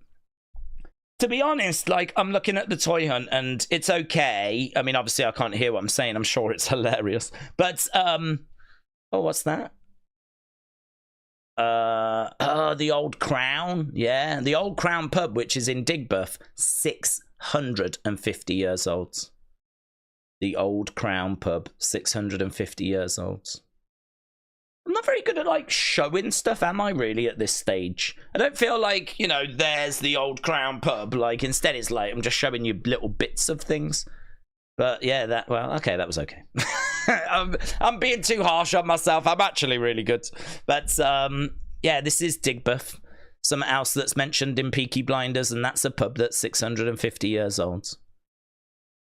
Maybe not the glass windows. They've probably been changed over time, but even so, you know. So there we go. Cards. I should venture back, shouldn't I, really, into old toy hunts. Because they're old ones. They're from 2016. Yeah. They're like little time capsules. Oh. I'm sure everyone was bored to death during that, but I'm a boomer, and you have to let me relive things. It's good for my health. You know, like when old people sit there and they talk about the war, that's basically my equivalent, right? You have to let old people talk about the past. It keeps them young. Adam said, hold on, if SmackDown is on at 1:30, does it mean that we're going to be 30 minutes behind? Yes. Toys R Us was my childhood, said Word of Wrestling. Jeremy said Penta is going to sign before New Year's. Phoenix is in AEW jail, along with Ricky Starks. Becky is going to be Rumble bound. We will not see her before. Josh Alexander is free in Feb, and I expect him to sign. James said, I had a job at Toys R Us. Did you? Excuse me, can you tell me where the Barbie section is? F off! F off! Who are you effing talking to? Effing coming up to me asking for effing. Do I look like I know where the effing Barbie section is? Go away, little girl, you effing beep, beep, beep. James, I think we're going to have a word. You've done it again, haven't you? You've made another... This is the 27th little girl that you've made cry today. What? Effing came up to effing me asking where the effing Barbie section was. Do I look like I know where the effing Barbie... But James, you know where the Barbie section is. Right? No one's saying that you're playing with the Barbie section, but you know where it is. All you've got to do is point the little girl in the direction. I mean, it's literally the road that's behind you. Effing little girl coming up to me asking this. Well, I said we'll only send people looking for Lego or wrestling your way in future, yeah?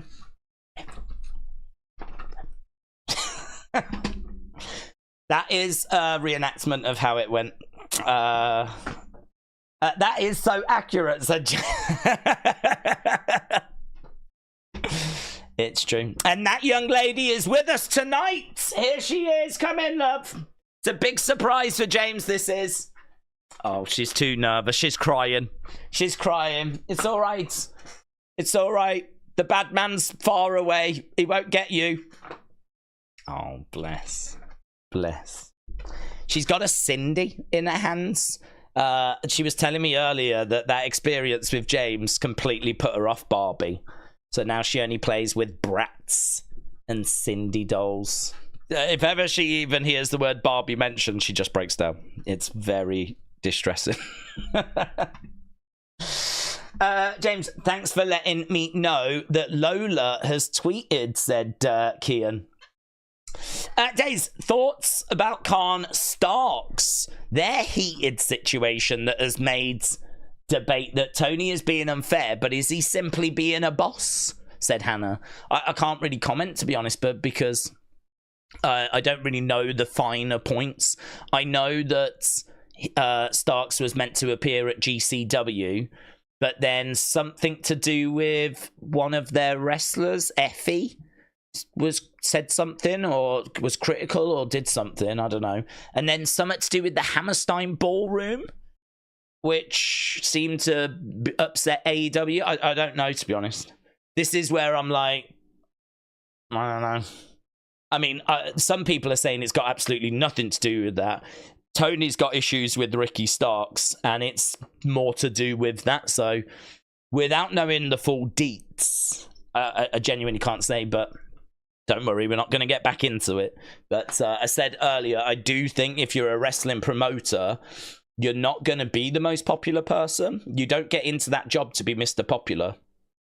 In fact, far from it, because if you're in that job, You are the one that decides who gets pushed, who gets released, who is going to be the guy, who's going to be a jobber. You know, I mean, if Vince wanted to, he could have made Brooklyn Brawler the world champion, right? He obviously didn't, and Brooklyn Brawler just used to take loss after loss after loss. But that's all Vince saw him as being worthy of, you know? Whereas with Hogan, he saw Hogan as being the guy. And, you know, Macho Man, who wanted to be the guy, only had the odd fleeting moment, didn't he? It was the Hulk Hogan show. Much like how now Seth wants to be the guy, but it's the Roman Reigns show. So, or it's the Cody Rhodes show. So Seth, you know, imagine being Seth. Imagine being Seth. So you've played second fiddle to Roman Reigns, right? You are the Macho Man to his Hulk Hogan. And Roman now is no longer in that position so much, but it's not you anymore that's now stepping up. Now Cody Rhodes has come in and has now taken that spot. Cody Rhodes is now that guy. I mean, like, we don't really think about, like, how much, like, that must mess with your head if you're Seth Rollins. Like, you have done everything that's been asked of you, and you've done even more than that. I mean, I'd imagine the outlandish attire is his idea, not WWE's. And, you know, his matches are really good, promos are good. You know, he's done everything that's been asked, but he's still not the guy, is he? And the truth is, he may never be the guy. He may always sort of be in that bridesmaid position. And that must really mess with your head, man. Must really mess with your head. So I think if you're a wrestling promoter, you're not going to be popular. You're not there to be popular. You're there to run the business. And so I don't know. I don't feel the same way a lot of fans feel. I sort of I think it would be in AEW's best interest, and I keep saying this, if they had a face of the company like Daniel Bryan, that was the guy that made the announcements and was the guy that did the press conferences and all of that, right? Basically like WWE do, because they've got Triple H. Triple H might be the booker and whatever, but when it comes to the business decisions, a lot of that is done by Nick Khan. Triple H might decide who wins, who loses, who gets pushed, right?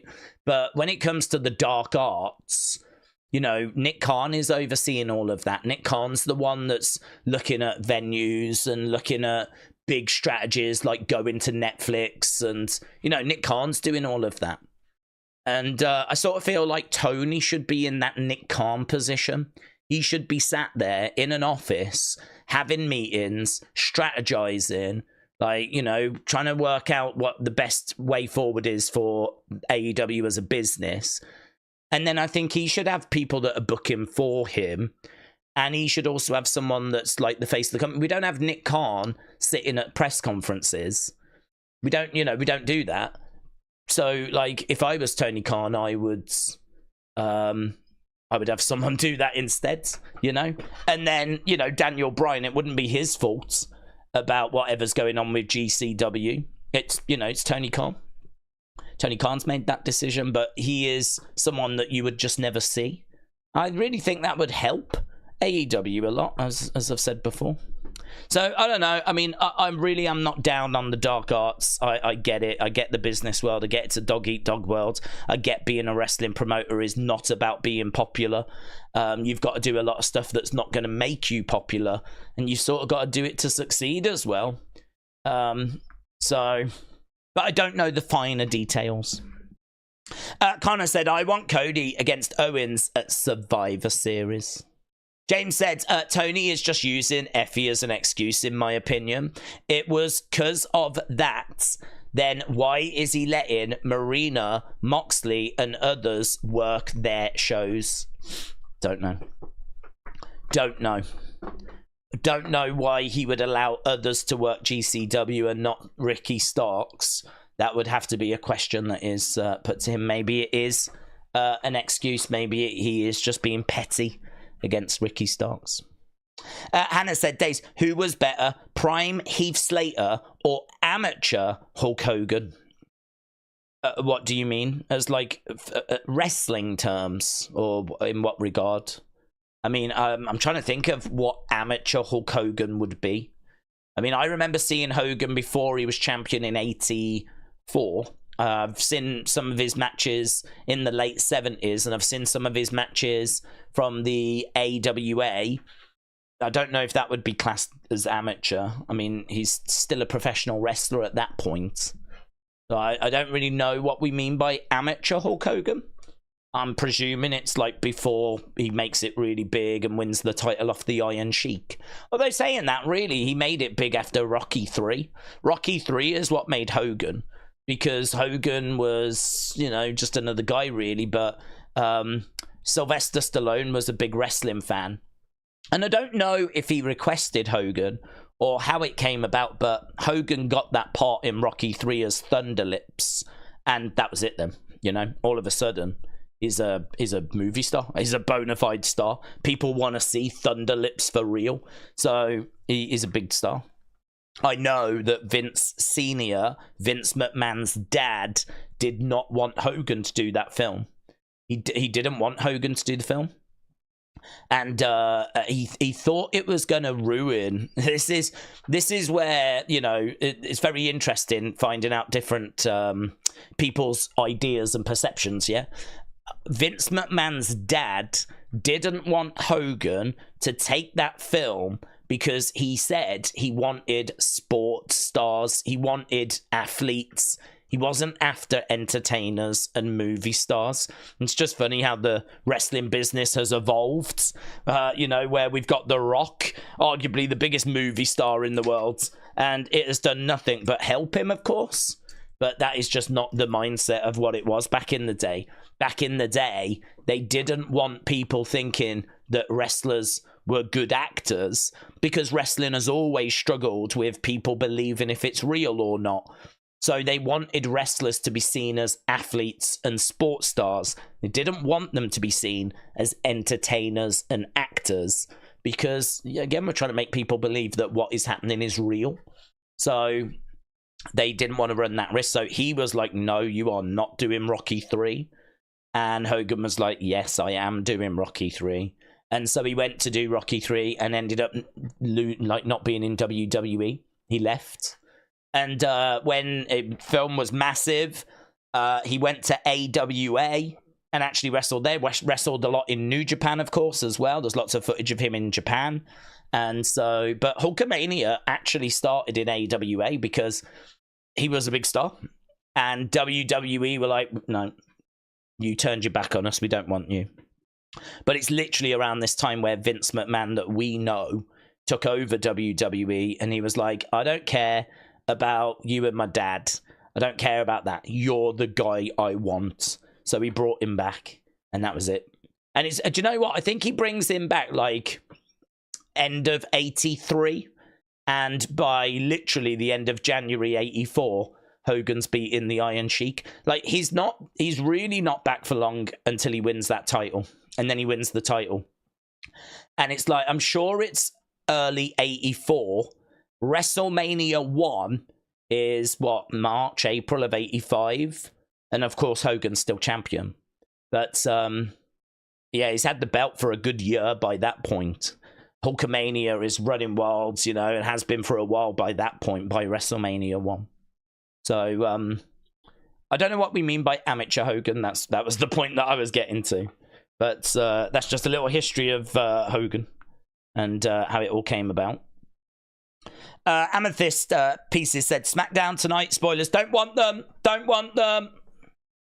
La la la la la la la la la la la la la la la, don't want them. Uncle Howdy said, Days, don't F-bomb Toys or Us in the chat. We might get cancelled, so don't tell Timu. Tony Khan, I don't know what that means. Uncle Howdy, I don't know what that means. Days, what do we think will happen between Punk and Reigns? Will Heyman play Peacekeeper?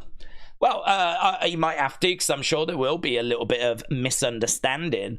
I wouldn't be shocked if, you know, this didn't quite go to plan. So, yeah, I think that there will be, I think tensions will get a little bit heated. It's going to be very interesting to see how Heyman deals with that. And, You know, I think there will have to be a little bit of peacekeeping. I don't think that they're going to square up and come to blows and Heyman's going to have to step between boys. Not sure it'll go that far. I think Heyman might just stand in the background looking concerned, you know, knowing that there's not much he can do, yeah? Just looking like, oh my God, what's happening? This isn't what I wanted, kind of a thing. I could sort of see that more than him coming in and, like, he's not a very hands-on person, like, I can't quite picture him being like, guys, settle down. I can't quite picture him doing that. So I don't know that he'll be able to play Peacekeeper, but I still think there'll be moments of tension. I mean, no, Brad Rain, said Zoom Station. Timu Tony Khan was pretty lol, said Jeremy. That's what she said. Said WCW did some show in Japan in the early 90s. Those matches were some of the best I've ever seen, said that's what she said. Oh. You'll have to give me deets. I thought you was about to talk about Collision in Korea. Tom said, the TNA set looks nice. It reminds me of an indie area. Is that your nickname for a vagina? It just made me think. I don't know why. Just made me think of that. CM Punk, Paul Heyman, heel turn coming, said drops of Jupiter. Jarly, hello. Shout out to you. Today, bacon cheese sandwich with jalapenos, spicy. You can never go wrong with bacon, said Charlie. Yeah, I hope everyone had a good Thanksgiving. And, of course, today will be those leftovers, won't they? So I'm sure you're making the most of it. Mitchell, hello. Shout out to you. Jim said The Rock's last few movies have bombed.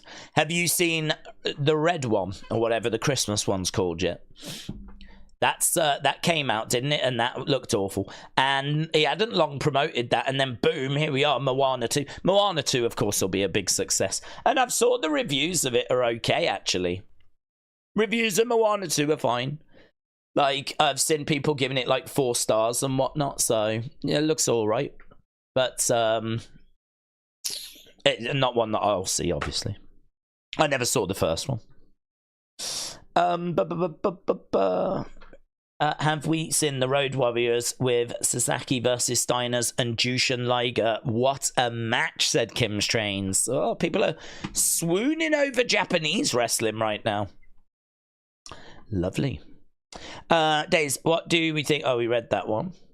I've seen a few matches with Hulk Hogan was Sterling Golden and Brutus was Dizzy Hogan, said Kim's Trains. That's what she said. How long will Saturday night's main event be? Will it be an hour or 90 minutes? Well, they haven't announced, but in my mind, it's going to take up 2 hours. In my mind, I'm thinking 2 hours. I'd be surprised if it only went an hour. It's not really WWE style, is it, to put on an hour show? So in my mind, it will go 2 hours. So hour and a half with 90 minutes with adverts. So I'm thinking something like that. But again, not seen many details. Kipata said, I met Hogan in 91. He came to our state fair. He rode in a small Toyota. When he got out, it looked like a clown car. Oh, really? That's really cool. So you met him in 91. You met him like Hulkamania running wild. That's like such a great time to meet him. Meeting him now, I mean, like, I go to Florida and I've been to Hogan's Beach Shop. And, like, I certainly wouldn't mind meeting Hogan because it's Hogan. But, I don't know, man. It's a weird relationship I've got with Hogan these days.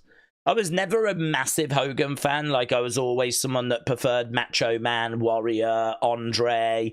I was never a Hulkamaniac, right? But it's undeniable how big he was. And he was on the front cover of all the VHS tapes I had. And if ever you got anything WWE in the 80s, early 90s, it probably had Hogan on it. It's a bit like now, if they're going to make some, Roman's going to be on it. Cody's going to be on it. Well, back then, Hogan, Warrior, Macho Man, they were on it, right? Whatever it might be. A beanbag, a bedspread, curtains, magazines, you know. Certainly by the time we get into 1991 or 91 in particular, Undertaker's starting to feature more. Not more than Hogan, but he's starting to get on these things, right? So, like, Hogan, he's just such a massive part of my life. So, if he was there, I'd meet him. But, you know, the comments he's made have obviously awful. He has apologized for them, but it just doesn't sit right, does it? And I know it doesn't sit right for many people. And then, of course, like, you know, there's a little bit that he keeps dropping his foot in, and you're just like... So meeting him in 91, that'd be awesome, right? That would be awesome. Meeting him now as well, whenever I see pictures, I know this is, like, wrong. It's not massively wrong, but it's maybe wrong. But, like, you sort of want to meet them wearing the kind of thing that they wore when you saw her on TV, you know? It's kind of like I saw a picture of Nails at a fan convention, and he was meeting fans in his orange jumpsuit, like his prison attire. And I was like, yes, that is what I would want. If I met Nails, I would want him wearing the orange. I don't want him in jeans and a t-shirt. I see these pictures with Hogan, and he's just in jeans and like a black shirt. And I'm like, no, can you not at least put on, like, couldn't you at least ask people, do you want, like, Hulkamania, or do you want NWO or something? And then, like, you know, wear a certain picture for the picture, a certain top for the picture. Like, that would be cool, wouldn't it? Imagine if he just, like, for the picture, put on, like, a yellow shirt over the top of a black shirt. That would be fine. But, like, you know what I mean? At least then you're getting a little bit of the kind of nostalgia vibes. But instead, like, when I think of Hogan, I think of that era. I think of golden era. I think of yellow, and I think of early WrestleManias. So, like, meeting him and him wearing all black, like black jeans, black t-shirt, all that kind of... I know NWO and everything, but I've got no fondness or affection for NWO. I was WWF. I was a WWF guy. Like, I would watch WCW whenever I did. I didn't watch it regular, but if ever I did, I watched it with a side glance. Do you know what I mean? It would be like meeting flipping Daniel Bryan, and he's wearing, I don't know, AEW stuff. And you'd be like, no, that's not what I remember WrestleMania 30. I want that Daniel Bryan. I don't want the AEW Daniel Bryan. So, like, but I mean, you know, I get it. He's older now. He wants to be comfortable. He doesn't want to have to faff around. But I'm paying him money. I ain't asking him to do it for free. Do you know what I mean? If you go to his shop, you have to pay like $200, $300 to get a picture or something with him. I mean, it's not cheap. And then like, what are you going to get after? Probably confusion. I'd look at it and I'd have all these mixed feelings, and I'd be like, oh, God. I don't know. They say don't meet your heroes, don't they? But he was never one of my heroes anyway. Amethyst said, I didn't actually post spoilers. I was just fantasy booking. Well, that's okay.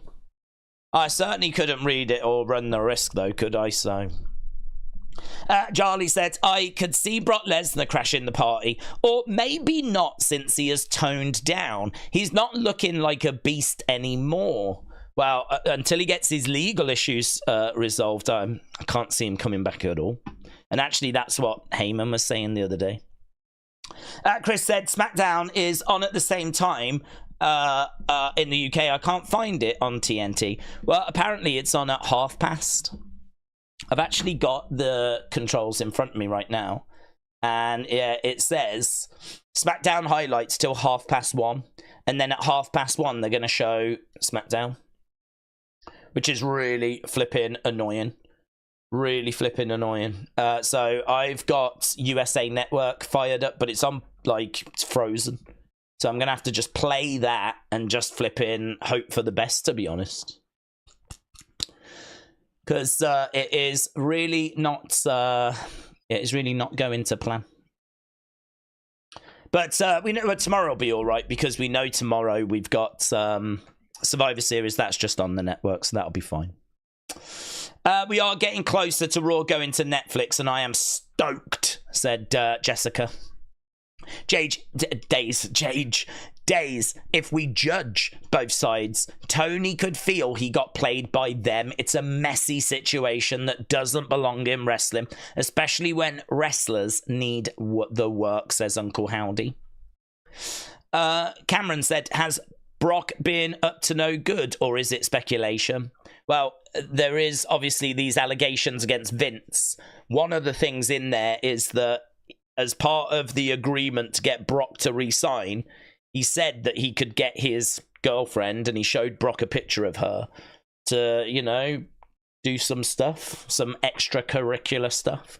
Like, you know, play dates and videos and, you know, just say, you know, I can do that for you. The thing is, though, that, I mean, obviously Brock's in a relationship with Sable, so he shouldn't be engaging in such things anyway, right? So that's not a good look, but it's not the end of the world. But it's not a good look. But the question I think a lot of people have got is, did Brock know that she was sort of being made to do these things? This is a really big part of the case as well. This isn't a side thing. This is a major part of the case, because what she is alleging is that she was being sex trafficked, if that's the words. So, you know, she was being, you know, given to other guys, basically, for their pleasure. And against her will, she didn't want to do it. And like, this is one of the examples, is that with Brock, you know, she was basically given over to Brock for, you know, I think it says play date in the actual filing, and that she was made to film certain things that was then provided to Brock. He's very much involved in this thing. The question is, how much did he know that she was not a willing participant? Was he under the impression that she was up for it, she was happy with all of it, she was on boards? You know, was he under that impression? Again, he's still in a relationship, so it's still not a great look for him. But that's one thing, you know, that's bad, but it's not necessarily like illegal to cheat on your partner. So it's bad, but it's not illegal. But then, like, you know, the stuff that he has been getting caught up in, sex trafficking and all of that, that is illegal. And so this is why you can't bring Brock back. This is why this conversation is madness to me. I mean, I can't get my head around why people don't. Perhaps people just don't know. Perhaps there's a lot of people out there that don't really know what he's accused of, or what, you know, he's caught up in. And people just think it's a load of nonsense and he should just be allowed to wrestle or something. I don't know, but, like, it's pretty serious stuff that he's involved in. It's stuff that, like, still has not gone to court yet. We don't know that he's guilty of anything, but he's involved. He's caught up in all of it with the Vince stuff. It's so bad. Right now, the federal government are looking into it. The American federal government have actually gone, oh, this is something we should probably have a look at. So, I mean, they've actually invaded Vince's house, and they've took his computers and all this kind of stuff. And that's why it's gone quiet, because they're investigating it right now. I don't know where we are with that, of course. But we haven't got to any trials or anything. This is why Heyman was like, this won't be resolved by Survivor Series. And that was understatement of the year, because I don't flipping know if this ever gets, like, worked out. I mean, we will get somewhere with it. But what if Brock is found guilty? What if Brock, you know, there's a case brought against Brock specifically, and, you know, he's found guilty and, you know, whatever. I just don't know. I don't know where this leads. But the idea of Brock being back in the Rumble, or Brock being back for WrestleMania, is just madness to me. It just seems like madness. I just don't know when this gets resolved. And if you look on Twitter, there's lots of people that are, like, constantly talking about Brock and getting excited about the idea of him coming back. I think they just don't know. That's all I can think, is they just don't know. They just don't know how serious this is. They don't quite know what it is that he's caught up in. But he is right in the heart of this Vince stuff. It's not like a side quest or anything. The only thing is that maybe some people know, but they've decided that he didn't realize or didn't appreciate that she was not willing to participate, or it was happening against her will. And so in his mind, she was just a girl that was quite promiscuous and was quite happy to, you know, do all this stuff. She was a willing participant, you know. I'm sure that's what his defense will be, was that he didn't know that she didn't want to do these things and that it was against her will and all that kind of stuff. And so for him, he didn't realize that this was a big, I mean, obviously not great how he's cheated Sable, but like he didn't realize that it was illegal what was going on. I'm sure that would be his defense. Whether that gets believed, you know, or not, I have absolutely no idea. We've already seen like John Laurinaitis throwing Vince under the bus at one point, and then all of a sudden they got back onto the same page. That was weird. So we saw like them kind of starting to fight against each other. We haven't had any comment from Brock. I don't know what his stance is. I don't know if he, you know, if Brock ever talks, who knows? He might throw Vince under the bus. He might throw John Laurinaitis under the bus. He might, I don't know what he would say. But I feel like all of this is still to come. If you think this Vince stuff has gone away, far from it. It's just being investigated at the moment. And that's why we've got like radio silence. Days, makes sense. If I am correct that Shinsuke is a big fan of Freddie Mercury as well as Michael Jackson, this theme definitely has a Queen vibe. So that might have been the idea behind it, says Uncle Howdy. Days, even though it's taped, Friday Night Smackdown is going to be fun to see, says Hannah. Yeah, I'm looking forward to it, but I'm looking forward to Smackdown. I'm here for it. It's just they're making it about as difficult as possible for me to watch it and enjoy it. What with, you know, all this flipping nonsense. So it's not, as we said, it's not live here in the, well, it's not live anywhere, but here in the UK, we've got to flipping go to watch wrestling and fanny around with that. There's a lot of fannying around right now as I'm trying to get onto the channel. You have to like click through so many adverts. Okay, I've got something right now, and I'm just hopeful that that is going to be what I need. I hope it's what I need. I don't know. Your guess is going to be as good as mine. Ian, 2020, shout out to you, my friend. Welcome, welcome, welcome. I hope you are well. Proctor Dill said, Days, if the UK had Thanksgiving, what would be the spread? Would it be beans on toast? Of course, yes. Also, condolences. The Boston Tea Party anniversary is soon. No condolences required, my friend. It's one of those where it's just, I have said it before, I'll say it again. It is not on our radar. It is not something that we look back on with any sort of heartache or heartbreak. It is something which is just a moment in time, and it is fine. We have successfully managed to give ourselves so many other things to be concerned about since that happened that it is pretty low down the list. I mean, I'm not sure if you heard about Brexit. That was fairly recent. That I would say caused more heartache than the Boston Tea Party, which I couldn't even tell you what year that happened.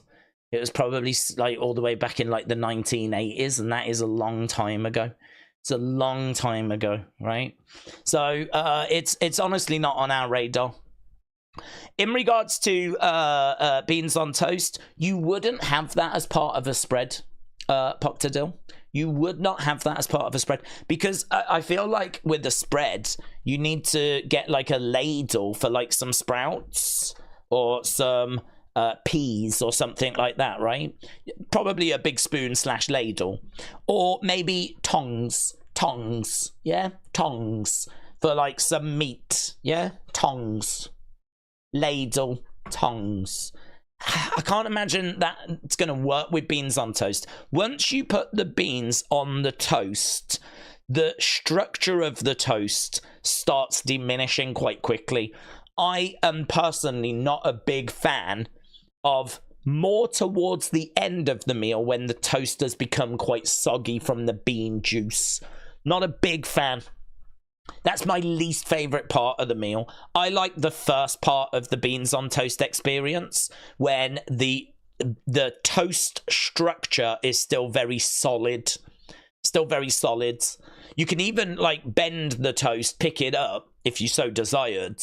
Like you can even pick it up and have like the beans in there and have a little bit of like a bean sandwich. I have been known to do that, and I will never apologize for it because it works very well. So you could do such a thing. The longer it goes on, the more the structure of the toast breaks down, gets soggy, starts then to become, you know, just I don't find it as enjoyable. But there's some people, maybe that's their favorite part of the experience. Not really mine. So if you was doing a spread for Thanksgiving, I'm struggling to see how the beans on toast would work unless you had toast, you had beans, you had the ability to make your own from scratch. That would be insane. That would actually work so well. That would be so good. If I went to a spreads and there's a big vat of beans, there's a stack of toast, and I'm tonging the toast ladle. I'm ladling the beans. I am creating my own beans on toast in that moment. Straight away, greatest party I've ever been to. Yeah, straight away. I'm like, this is like, you know how Japan operate in like 50 years in the future? I would think that as I was looking at this create your own beans on toast situation. I'd be like, I never thought we would see this day. But I'm so pleased that I'm alive to see it. That's how I would feel in that moment. So, yeah, I've sort of gone from saying I don't know how it would work as part of a spread to actually getting quite excited about the idea of it featuring in a spread. So I do just want to thank you for that. I do just want to say a big thank you because you have really opened my mind to the idea of it now featuring. What else we would have? Probably banoffee pie, fish and chips, tea, crumpets, scones. We'd probably just go full English.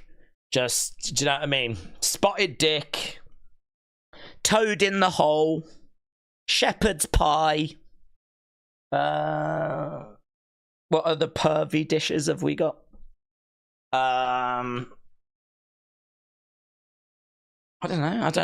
What are the ones we've got? Spotted dick's probably the most perv dish we have. Yeah, there'd be plenty of dick on the table, I can tell you that. Right, Matt, shout out to you, my friends. Right, I think we might be starting now. I don't know. I'm gonna see if I can get this fired up. If you are just joining us, shout out to you. You're gonna have to bear with me. This is gonna be a fight. We are in a fight to make this work.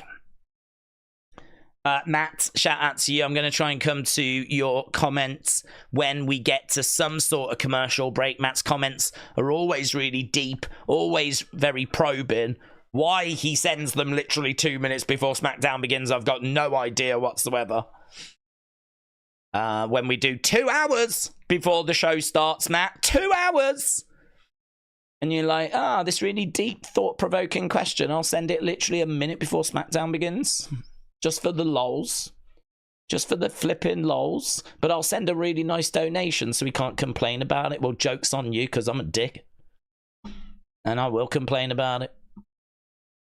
Right, we're trying to get this started. And it's struggling. It is definitely struggling. Have I ever told you how much I flipping hate tape shows? I'm not sure if I've mentioned it for the past 5 minutes, but it does need saying again. Flipping tape shows. I get this one. It's the day after Thanksgiving. I do get this one. But this is how they treat me. When I'm nice and I'm like, oh, I get this one. This one's all right. It's the day after Thanksgiving. You got to give the wrestlers that. They turn around and like, oh, you're all right with this one, are you? Well, let's properly screw you over then. Let's really make you upset. What we'll do is we'll show it in the UK at a completely different time to America. Yeah. Oh, no, you can't complain because you're all right with it, aren't you? Do you remember when you said you was all right with it? What I want to do is watch the wrestling show. Yeah. That's all I want to do. And, like, they just make it so difficult. Okay, I've got, see, and it's gonna keep crashing in it. Oh my god, kids. This is gonna be a nightmare. Right now, we got a video package that is showing kind of where we've been and what we've had. Do you think that The Rock is gonna show it tomorrow? I think so. I think so. Mitchell said, oh my god, The Rock, you guys are missing it. Well, it's not The Rock, actually. Guys, I can see enough of the little tiny window that I've got here to tell you it's a video package of last week, actually. So it's not The Rock, guys. Oh my god, I have got so many pop-up ads.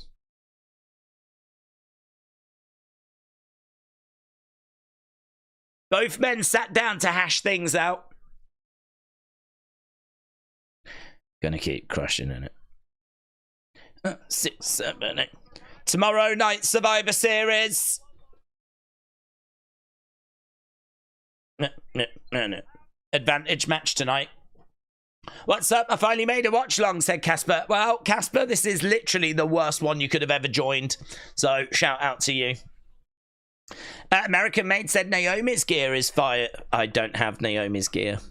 I have a graphic for an advantage match. Jey Uso, Jacob Fatu tonight on SmackDown. Rock is definitely going to be there, said Eric. Jeremy said it's not on TNT Sports. Not yet. There will come a point where we should catch back up. We're going to be half an hour behind, but every time America goes to commercial, TNT Sports won't go to commercial. So we will be able to catch up. But this is going to be a flipping nightmare. Naomi looks great. Wrestling fashion matters. Your stream is behind, said Christopher. Christopher, I haven't even got a stream. It's not behind. It's non-existent, Christopher. That's the situation I'm in right now. As I have the women coming out. What is she? Yeah, okay. Naomi is wearing... She looks weird. She's got big furry boots on. And she's got... I was getting a bit like Jeff Hardy vibes. What is she wearing, actually? What is she wearing? So we are starting with the women, the ladies. They're going to be making their way out. We've got... We're just seeing last week Bianca running backstage.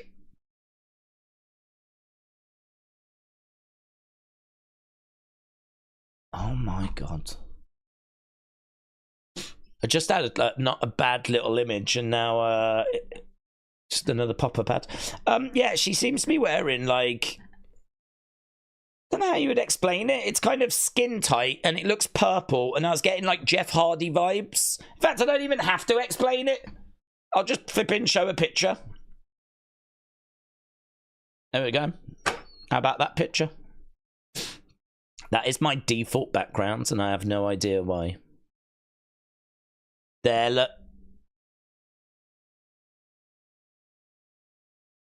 War Games! So, Bailey, Naomi, Rhea, Bianca, and Io. They're all in the ring right now. They're all in the ring.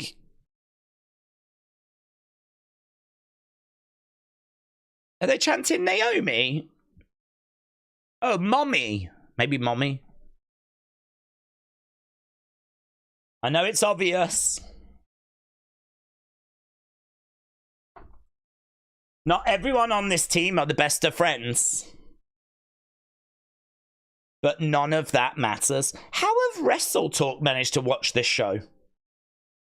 They've probably VPN'd, didn't they? They've probably VPN'd. War Games.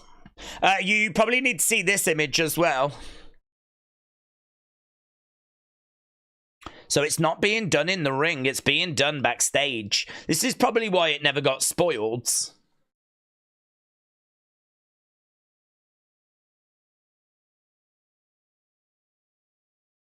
When we step into that steel cage, no one is going to be able to stop us.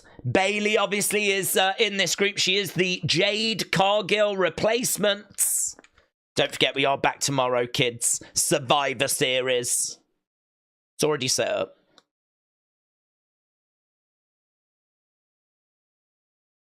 Okay, so Rhea is just talking about who they are going to be taking on. Here's Naomi. She's a May-Zin.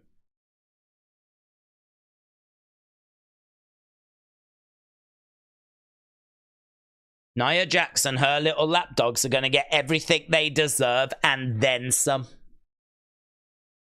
This is actually settled down, Touchwood. It's going okay. It's probably a little bit delayed, but it's okay. Rhea is like Batwoman. They're all in black like Rhea. Io isn't. Io's got a white top. Grey jeans. Oh, okay. But you are right. They are largely in black. Bianca, I think, has got like camo gear.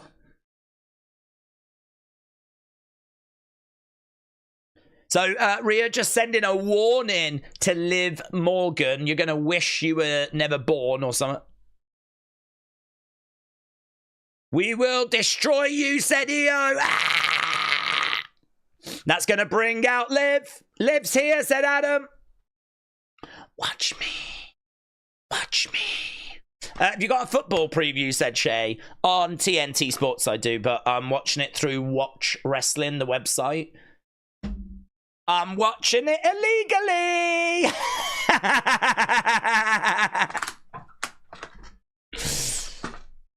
Mate, allegedly. Maybe, I don't know. I might not be. If anyone's watching, I might not be. I might just be guessing what's happening.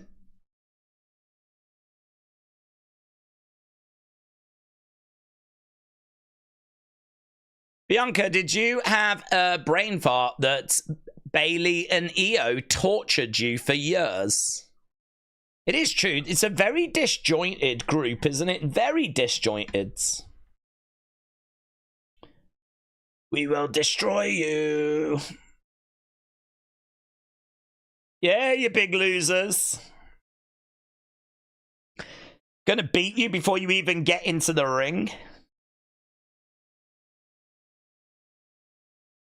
You're one to talk, Nia.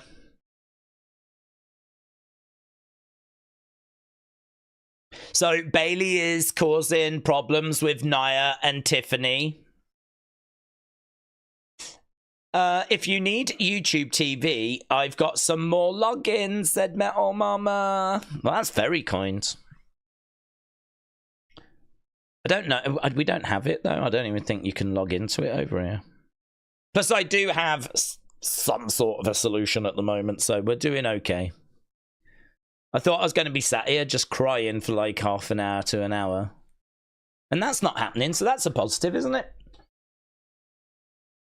Liv making her way down to the ring. I'm watching it on a fire. I've got a fire stick. How do you watch it, said Bick. Don't know. Don't know. That's out of my... Don't say that. Days police will come over.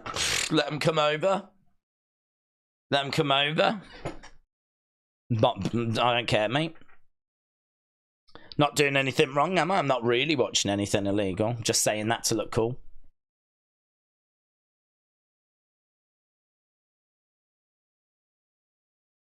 They're standing on a Prime bottle as well, by the way. The flipping Prime logo's in the ring.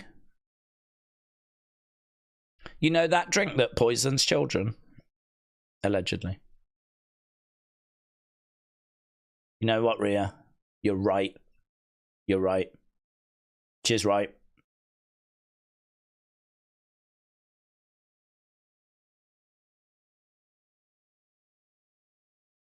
I'm going to break your face on that steel cage tomorrow.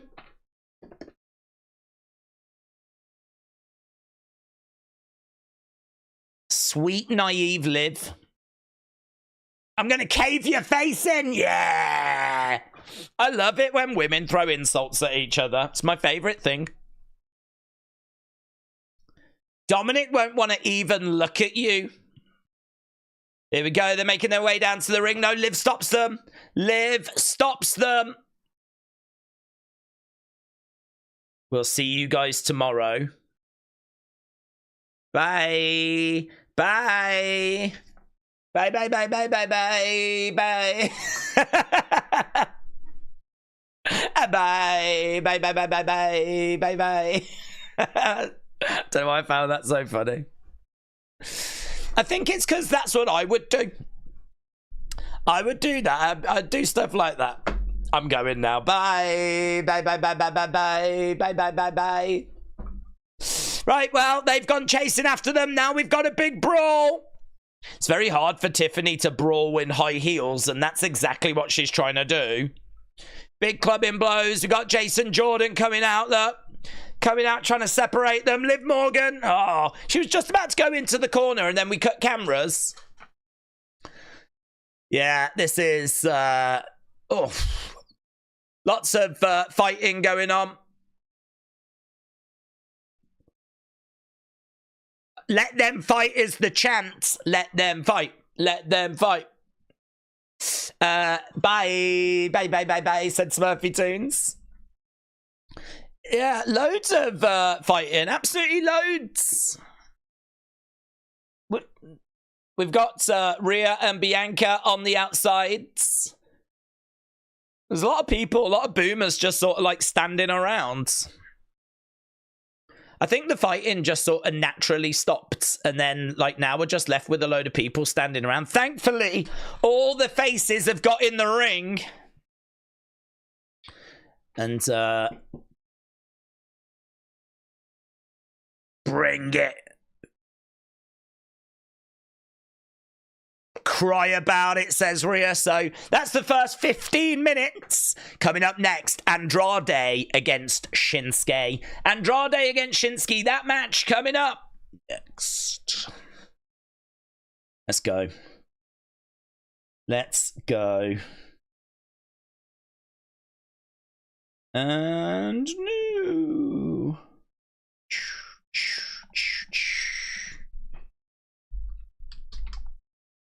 The hell's this? It's a go. It's a go. It's a go. Go. Go. It's a go. It's a go. Advert for WWE Shop. WWE need to hire us for creative, said Kelly the Wise Lady. Oh, let's do it. And then let's mess it up. That was an awful segment, said Brony. Yeah, if you are in the UK going, oh my God, I'm missing Smackdown, don't worry about it. So far, we've had a load of women come out going, we're going to win. Another load of women came out and went, nah, we're going to win. Then the other women said, nah, we're going to walk away. One of them went, bye, bye, bye, bye, bye, bye, bye, bye, bye, bye, bye. And then there was a fight. And that has been SmackDown so far. So you're not missing much. All that work I went to as well to get it working. Right, there was a comment, wasn't there, from Matt, who decided that dropping a super chat 2 minutes before the start of SmackDown was the right thing to do. So Matt said Tony should use more of the dark arts. But what is your opinion of him performing satanic human sacrifices in the middle of the ring during advert breaks? Is that too far? Would the networks agree? Well, the networks, I don't know how much they'd have to worry about it, because if it's during an ad break, it's not being shown on their network, is it?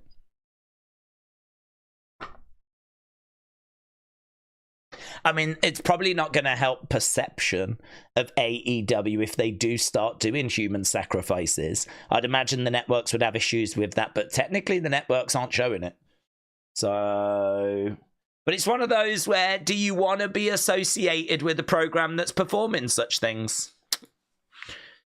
Plus also, from a business point of view, I don't know how much that's going to give you an advantage. the dark arts, you know, that you perform them so that you can get a business advantage. I'm not sure that human sacrifices are going to help you win any sort of wrestling war, to be honest. So I would vote against it. I would say that is definitely not the right way forward for AEW, but there's plenty of dark arts I think they should engage in. There's plenty of dark, but just maybe not human sacrifices. Ian said, thank you everyone in the community for the support. Ian 2020. Normally people put the year when they were born in their profile name. You see a lot of that. People put in like, you know, 87, 89 or whatever. So I can only imagine that Ian 2020 means that Ian is 4 years old. So Ian, shout out to you. I hope you have a good Christmas. I hope Santa brings you everything you're hoping for, my friends. Yeah, it's going to be a big one. Yeah, might be one of the first ones you remember. So, Ian, shout out to you. Welcome. What's especially surprising is that Ian's been a member on the channel for 14 months. It must have mean he joined when he was like 2. So, it's pretty wild, isn't it? So, Ian, shout out to you, my friends. Hello, welcome. Lots of love. Mitchell said, Days, let me get this straight. You guys watch soccer, watch it go 0-0, but you also watch cricket where people can score 485 points. You guys need better sports. Hang on, what? Sorry, what? Both of those sports serve different purposes. A football match takes 45 minutes, then you have a break, and then another 45 minutes, right? So that's like something you can sit down and watch in a couple of hours, right? It's end to end. It should be exciting. Should be like, you know, a thrill ride, if you will. Whereas cricket, test cricket, that scratches a different itch. That can take up to 4 or 5 days. I'm actually got it on right now. England against New Zealand right now. I'm actually watching it. New Zealand are about to bat, and England just scored 499 runs, which is actually very good. And that's, you know, imagine a game where there is no limit, right? The thing with cricket is you've got to get the other team out. You've got to get them out. And the game just keeps going until you've got them out. There is a limit, which is 5 days. The whole thing has to be done in 5 days. If not, it's a draw. So you do have a limit. But, you know, cricket, test cricket, tries its best to not have that limit, right? So that the game just happens. You know, you've got to get people out. So I really like that, though. I like that. Like, it's not a game that has to worry so much about time restriction. It's not a game that has to worry so much about, oh, it's got to be done within 2 hours or whatever. You got 5 days. You got 5 days. So, I mean, the way that cricket works, we are back. We just got entrances. Andrade getting in the ring. The way it works is you've got 10 batters on your team. And basically, when they're out, well, then, you know, you're down to 9, down to 8, down to 7, down to 6. Your go is over as soon as all 10 are gone. Your go's over them. And whatever your score was, that is your score. And then it's time for the other team to come in. And then they have 10 batters. And then once their 10 batters are out, well, then we do it again. We do it a second time. And once that's done, that's the game. Team with the most runs wins. When you add the two together. That's test cricket. It's that simple. You get 4 runs if it reaches the rope. If it goes straight over the rope and it doesn't touch the ground, you get 6 runs. And you can always just run as well, and to pick up the odd run here and there. And it's just about who gets most runs. It's quite a simple game once someone sits down and goes through it. Like this. Like, it's quite. My mom gets it. She understands it now. It's quite an intimidating game if it's on TV. There's just loads of numbers and you're like, oh, what? I don't get this. But once you get it, once it's explained, you're like, oh, okay, I've got this now. And yeah, I think it's the second most watched. I think soccer is the most watched sport in the world. And cricket is the second most watched sport in the world. So who needs new sports, Mitchell?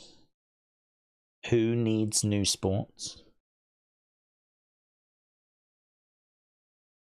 I mean, we'll take some if you've got some if you've got some new sports going, we'll have them. We're always open to new sports. And we are getting more partial to your American football. And that has done well over here in recent years. But I will not have beans on toast being bad-mouthed. And I will not have cricket being bad-mouthed. Not when I'm literally watching it right now. New Zealand currently 2-0. They haven't lost anyone. They've scored 2 runs at the moment. Bella's sounded and we are underway. So Shinsuke and Andrade. I've got to think Shinsuke's getting the win this close. This close to Survivor Series. Dropstube said, Days, CM Punk, will he turn on Bloodline with Heyman joining him to start a new faction? I don't think so. I don't think they're going to have CM Punk be a heel next year. I don't think that's the direction they're going. I mean, they could do, but I don't think they're going to do that. So, I don't know. I think it's more likely that we get The Rock, and I think it's more likely that we get Seth getting involved, and maybe Seth bumps into like Punk or accidentally hits Punk by mistake. Or I feel like Seth Punk is the feud next year. At the moment, both of them are faces. So someone's going to turn. Is it going to be Seth? Is it going to... It might be a bit like the Drew situation where, you know, Seth's not turning heel, but he just doesn't like Punk. And it's going to be that sort of I can see where he's coming from kind of a vibe, you know? Nakamura going over to the outside. Andrade going against the ropes. And kick there by Shinsuke. Andrade goes down. Shinsuke getting back into the ring. We do have the Prime bottle in the middle of the ring. We do have the Prime hydration station. That is confirmed. Nakamura is going up top. He's calling Andrade over. Andrade with a drop kick. Nakamura goes to the outside.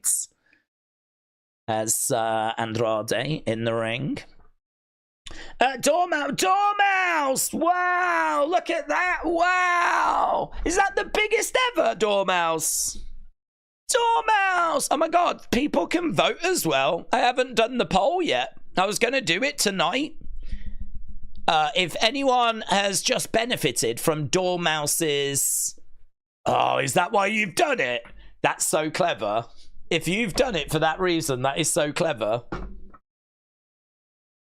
Because we are currently voting on who should go in the Hall of Fame, and I have not put the poll up yet. I'm doing that after SmackDown. Honestly, I'm doing it after SmackDown. It's on my to-do list, so people can vote, can nominate as to who they want to go into the Hall of Fame. Ah, oh, Mitchell. Mitchell's battling away. Every month, Mitchell battles away. Well, listen, it's the wider community that decides. Tonight is about finding the top 4, but it's the wider community that always votes. So we might have a very interesting battle on our hands as to who goes into the Community Hall of Fame for November. Well, we'll see, won't we? But Mitchell, that is so generous. It's so appreciated. Honestly, I mean, I don't feel any kind of love or joy or anything anymore. It's pretty numb. But there is like a warmth. It might be like heartburn, I'm not sure. But there is some sort of little warmth there, honestly. I'm feeling something. So I want to personally thank you for that. I thought all my emotions were dead. So, Dormouse, shout out to you, gifting 50 memberships. 50 memberships. And I would read them all out, but that's like 50 names, isn't it?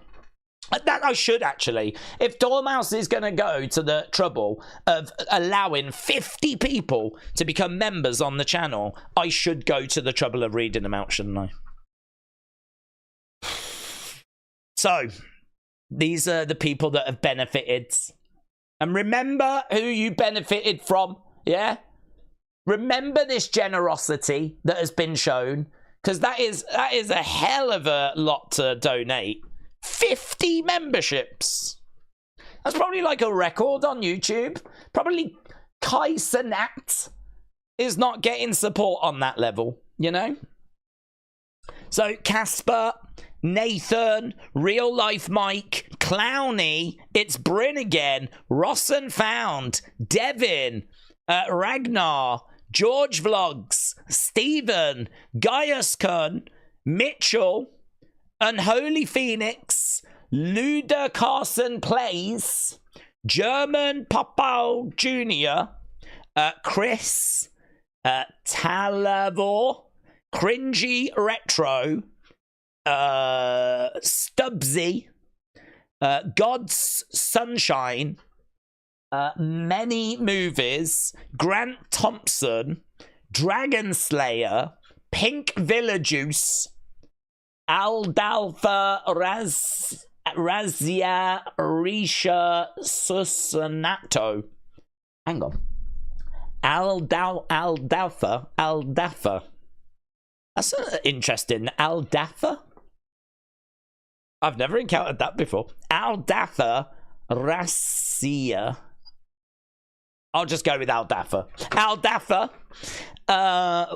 Nathan, Christopher, John's Gaming Corner, Gina, Pickles Worlds, Emma, Michael, Richards, Chris, Mysterio Beck, Tom, Boss Hazza, Tayway, Alan, Leo, Jason, Warrior, Roger, Nick, the Just Josh podcast, Spiky Mikey, Lindsay, Danny, TJ2 Nasty For Ya, Trevor, Eric, Green Ranger, AH1. Are they still going? That might be all of them. I think that might be all of them. Did we do 50 then? That might be all of them. Well, there we go. That is incredible generosity. Mind-blowing generosity from Dormouse. So appreciated, my friends. I can tell you all that. Any money that goes to the channel is going to flipping Starlink, right? Starlink's getting all my flipping money. Oh my God, we've managed to get someone out as well. Oh God, everything's going so well. We've got amazing generosity. England just got one of the New Zealand players out, and I've got a stream that's working. I mean, it's Andrade against Shinsuke. Literally no one cares, but it doesn't really matter. Do you know what I mean? God, do you know what? Sometimes life's all right, you know. Sometimes life's all right. They say it comes in threes, don't they? They say it comes in threes. I've got a working link. I've got beautiful generosity. Don't need to worry about how we're going to afford Starlink for December. And I've just got a player out in New Zealand. Oh, God. I'm having the best Thanksgiving ever. This is literally the greatest Thanksgiving I've ever had. And it's Black Friday. I didn't get anything. There's nothing. I don't think there's anything we need. Oh, I tell you, I didn't even look to see if Starlink was on. If Starlink was on sale, I'd be distraught. Andrade is in control. He's going over, grabbing a hold of Shinsuke. Metal Mama gifting 5 Wrestling Days memberships. It's not as good, is it, really? I sort of feel like that's like a bit embarrassing compared to like what Dormouse just did. I did get raised to like be grateful for everything, but like I don't know, in comparison it's a bit it's hard to get excited about that, Metal Mama, to be honest. 5 Wrestling Days memberships. Do you know what I mean? Yeah. You know, thanks for like, you know, appreciate yeah, I hope you're all right. Right now, we got both of them down in the middle of the ring. Dormouse said, I didn't do it for the Hall of Fame. He totally did. He definitely did, you know. That's what I would say if I did it and I didn't want people thinking that I was done it for the Hall of Fame, but he did. No, I know, mate. I know, yeah. No, you're a good person. I did it for the community. This is actually the 3rd set of 50 that I've done. Dude, that's mental. That is mental. I mean, you're doing more for this channel than I am. And that can't be right, can it? Shinsuke down in the corner. So, Dormouse, shout out to you. And you've really shown up, Metal Mama, as well. And just from me personally, I really appreciate that. I think that's hilarious. Days, you can go one-on-one with The Undertaker. Oh my God, look at this. Jessica M is actually Teddy Long's burner account. Is this why it's delayed? Because of cricket, said Scottish Nightmare. Nah, it's on a different channel. It might even be on now, but I've got it here, so I don't need it on there as well. Turnbuckle has been pulled off, kids. The top turnbuckle has been pulled off. Shinsuke over by the ropes. TJF said Dormouse is the GOAT. Let's go, Shinsuke, said Casper. There we go. Kick to the back of the heads. 1, 2, 3. There we go. Shinsuke's got the win, and of course he's got the win because he's got a big title match tomorrow. It wouldn't have made sense for Andrade to have picked up the victory here. Shinsuke with the dub, and it's lovely seeing Shinsuke get a dub on TV. Even if the image is like this big, it's flipping tiny for me. Like that. Because I'm watching it illegally. Oh my God, I'm such a bad boy. This is the best at it. Oh God, they say girls really like bad boys. Guys, tell all your friends. Tell all your friends. Like, if anyone's like, oh, do you watch any bad boy YouTubers? Be like, yeah. I was watching this one the other day, right? He's a wrestling streamer, and he was watching the show illegally. And he even said it on stream because he didn't give a flip.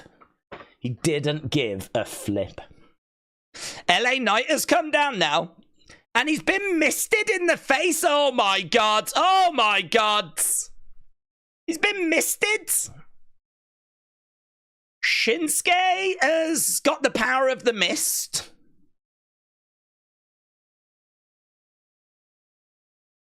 Oh, mate. It's flipping everywhere. He got him good, man. He got him really good.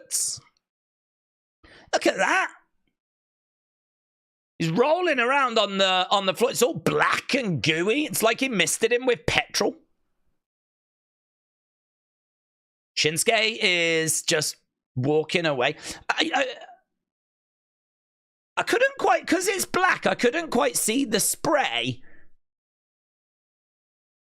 But you can certainly see it when LA Knight is down, rolling around. There's Shinsuke, look, dribbling all down his face. I'd imagine that was the same with many of you yesterday with gravy. Dripping all down. I doubt you missed it, anyone, but... Right, we're backstage. There's Jacob, look. There's Jacob. They're getting Jacob warmed up, getting Jacob ready. Is Nick Aldis? Is he part of the bloodline? Tonight's match is critically important. War Games.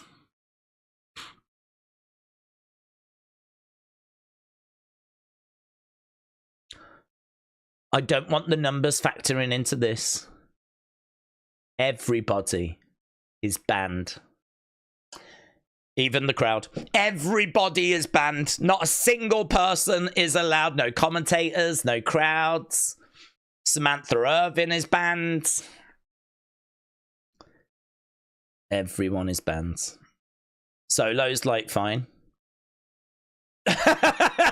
Nick Aldis walks away. He's like, don't worry about what he just said. Yes, sir. Definitely, sir. Completely agree. Oh my God, he's a bad boy like me. Oh my God, he's a bad boy like me, guys. So good. So good. Matt Riddle is making his TNA debut, said James. Mitchell, chat. Wow, Mitchell with 99 cents. Wow. Mitchell, thank you so much. Fun fact, 50% goes to YouTube, 20% goes to the UK government. I'll get 30 cents of that.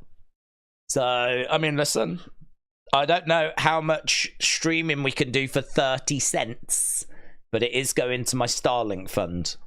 So, Mitchell, thank you. Metal Mama with a 99 cents as well. Oh my god, in between Mitchell and Metal Mama, that's like 60 cents that's gone to the Starlink funds. Your generosity is overwhelming. That little devil emoji there from Metal Mama. What a supportive community. Thank you, everybody. It's awesome to hear that about Riddle, said Massa. 30 cents is a lot, said Alan. It is. Listen, I'm not turning my nose up to it. Every cent helps keep the show on the road. This top-tier content that I bring to you.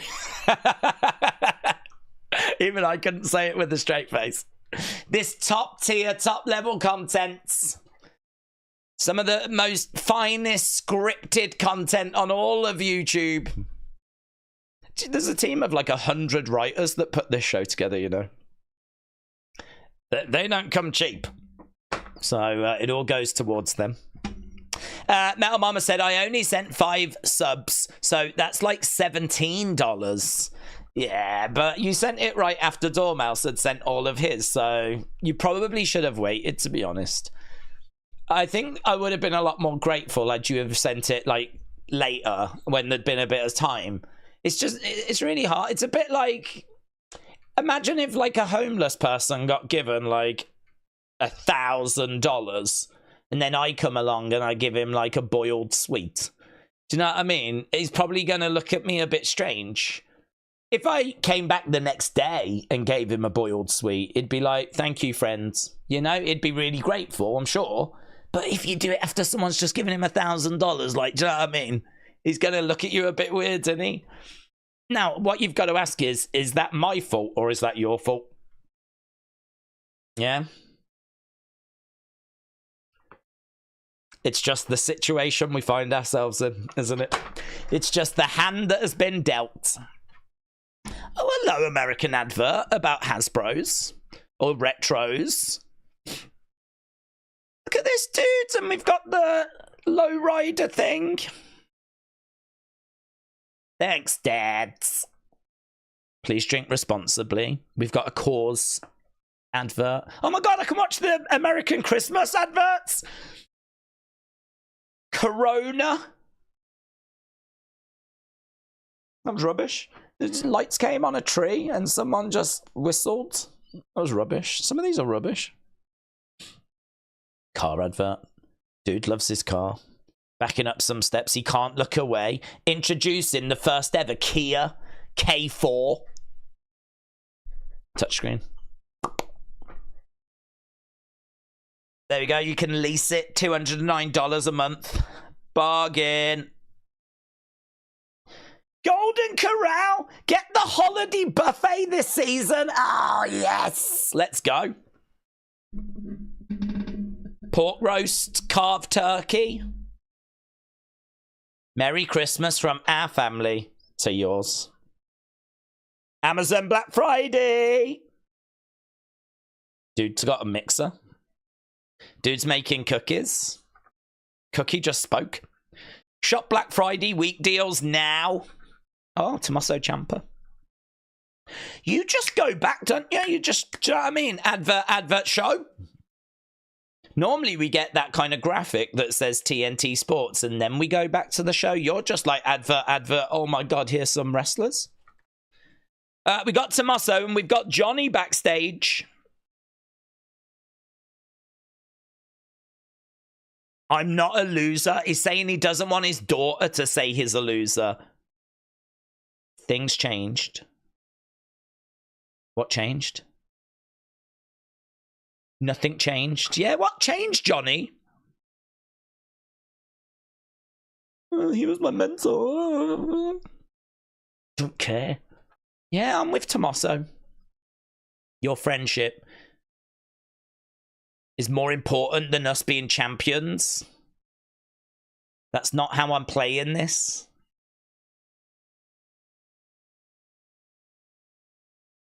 I'm sick of talking. I don't even want to do this. He's really fired up, man. I'm going to do it my way. You got 1 week.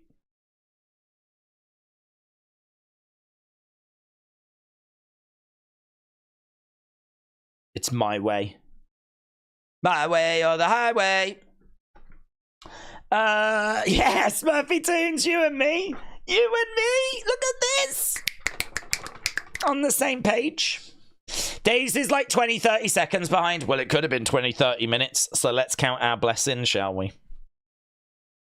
Let's count our blessings. I cannot do any more than what I'm doing. I can't. What am I meant to do? Acknowledge your wise lady, said Word of Wrestling. I have Dormouse. I acknowledge you. Here's Kevin. People out there are still on Cody's side. So let me explain why I'm right. Okay. Here we go.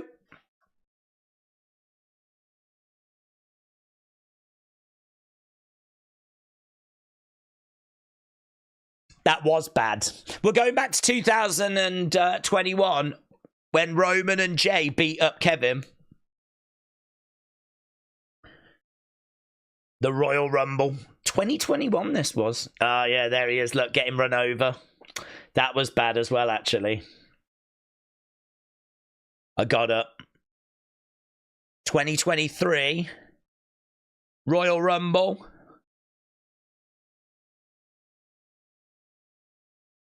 Yeah, he got super kicked repeatedly.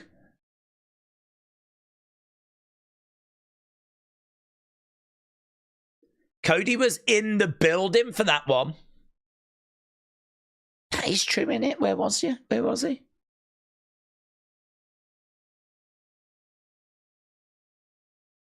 When Roman needed somebody, where was he? He was right there. Kevin is making some really good points here, you know. Saturday night's main events. He deserves everything that's coming to him. He's making some excellent points. He really is.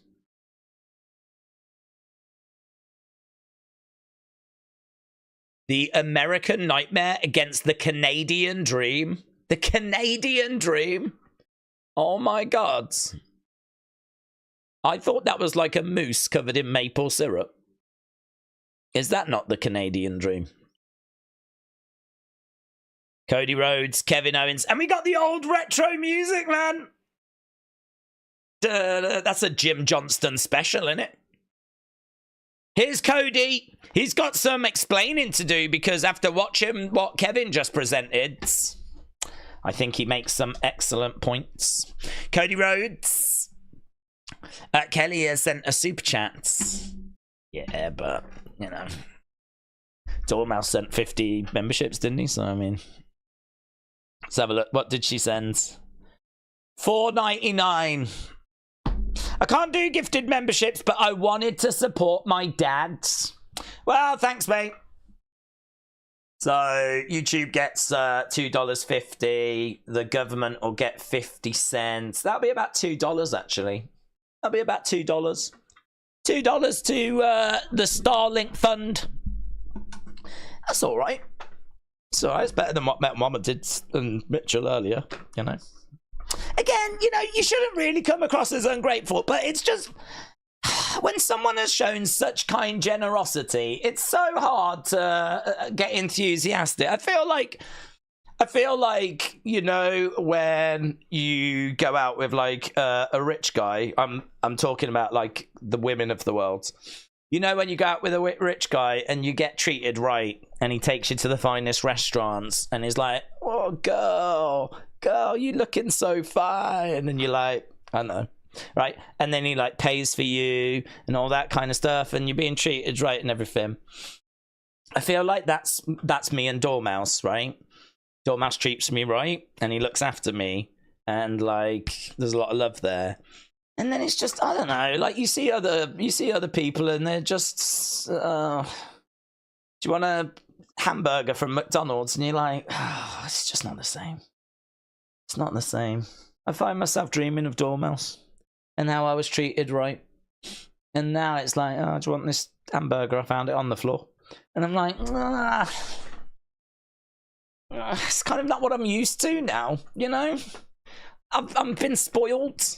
I'm used to the finer things. I can't go eating caviar and then have flipping fries that you found in a bin outside of Walmart, you know? It's, again, is that my fault? Maybe, I don't know. It's hard to say. But Kelly, somewhere inside I appreciate it. I've not found it yet, but somewhere I appreciate it. Can't stop, won't stop. Didn't say anything at all. They donated $1.99. I think they just wanted to chip into the fund, into the Starlink funds, and that's very generous. It's generous. A thumbs up for that. I need a tier list, don't I? $1.99, you get like a thumbs up, you know, and then maybe we like work up from that. I mean, literally, Dormouse just called me. I mean, we could literally spend the night together at this point. I don't know how far I have to go when it comes to that generosity, you know. But I know where my heart lies. Let's put it that way. Mike said, can we get a sheep update? Can we get a sheep update? Yes. God. Poof, disappeared. Will never be seen again. That's the sheep update. So, for those that didn't watch the Wrestling Escape Pod, well, that's on you, isn't it? It is the finest podcast known to man. And in there, I gave a heartbreaking sheep story about a sheep that the farmer had left, who was seriously depressed because he was looking around and he had no sheep friends. And I said that I would update people the next day. When I went to the fields, which is literally just next to the house, gone. He's gone. He's completely gone. And he has not been seen since. I don't think he got out. There's no sign of him being able to get out. There's certainly no sign of him being attacked. It's not like there's fur and sheep hair or whatever everywhere, whatever it's called. Wool. There's none of that. There's no blood or anything. So I don't think he was got by a fox or a wolf or a, tiger or anything. But, dude's gone. Dude's gone. I've got to think the farmer came and got him, which is good. It would be nice to know that had happened. I mean, it's not really the farmer's responsibility to tell me. So it would be nice to know, but dude's gone. I don't think there can be any more updates other than we'll never know. We'll never quite know what happened to him. We'll never quite know where he went. So just like most of my stories, actually, really disappointing ending. Very little to take away as closure. And yeah, this is a long ad break. I feel like something's gone wrong. I'm still watching adverts at the moment. That can't be right. I don't know if that's right. I mean, Cody, I think Cody had made his way down to the ring. I can tell you that on TV we're at the Shinsuke Andrade match, so I mean it's not too far behind, all things considered, so it should catch up quite soon. But I'm waiting for this Cody segment. James said, I took the sheep and I killed him for lamb chops. Well, let's hope that's not true, but we can't rule it out. What with it being James. I think he did something similar with a girl that asked him where the Barbie section was at Toys R Us. I don't know. Dormouse said, Days, I am her. She female. Damn it. Lol. Hang on. My lover has just sent in a super chat. Days, I am a her, a she, a female. You're a her. You're a her. Dormouse. In my mind, Dormouse is a guy name. What girl's going to be called Dormouse? Days, I am a her, a she, a female, damn it. You're a her. Oh my God. Oh my God. Guys, my lover is actually a female. This is like the best news ever. This is like amazing. I'm being treated right by a lady. Let's go. How you doing? Hey, you all right? Welcome to the stream. Can I just tell you, mentally, Dormouse has always struck me as like a guy's name. Do you know what I mean? Dormouse. Don't know why. Always thought that. Don't know. So that means that Dormouse is my mum said. Nathan's like, Days, bud, my God. Hey, listen, we're all shocked. Oh, cookie beans on toast. Oh, my God. This is like the greatest moment of my life. Look at this, guys. You can all go. I'm going to start doing streams just to Dormouse now. It's just literally me and Dormouse. Most ladies don't have 16. Oh, yeah, you've got 69 at the end of your name as well. We are so going to get on. We are so... I feel like we're cut from the same cloth. Apart from the fact that I thought you was a dude. Okay, Carmelo has come down. I forgot they're having a match this week.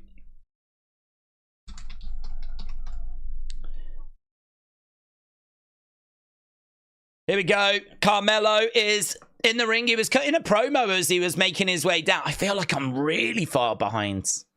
Am I really far behind? That seemed like the longest ad break in the world. Word of Wrestling said Days has got a girlfriend. Well, we're not quite at that stage yet, but it's getting very close. It is getting very, very close. My love actually can be bought. Sometimes you have to like see the person and actually fall in love. It just turns out that it just took a few donations. Who knew? Who knew? Who knew that I was so shallow? Don't answer that. Days, are you surprised that they didn't do a Sami Zayn comedy show at Survivor Series with it being in Canada, said Spartan. Honestly, Spartan, I never thought about it. And I think it's a little strange that you did. I never thought about Sami and his comedy show. I think that's a Sami thing, though, isn't it? I don't think WWE are making him. So, I don't know why he didn't. Perhaps, like, he really needs to be dialed in for War Games. I don't know. Days the hooker. That's right. That's an old wrestling term. That means like that you can actually work. You can actually, if things get real, you can go. So yes, thank you, James. Thank you. A lot of people won't know that it's an old wrestling term. There's actually a book available which I've yet to read that's called The Hooker. And I did know what it was about before I downloaded it. Thank you. Yeah, I did know. Slap coming in there by Carmelo.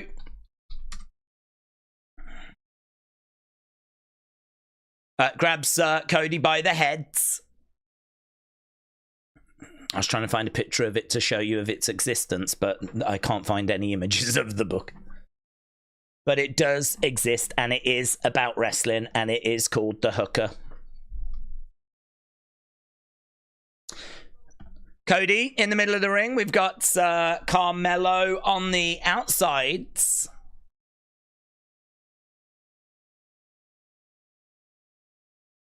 God, I purchased it a year ago, you know.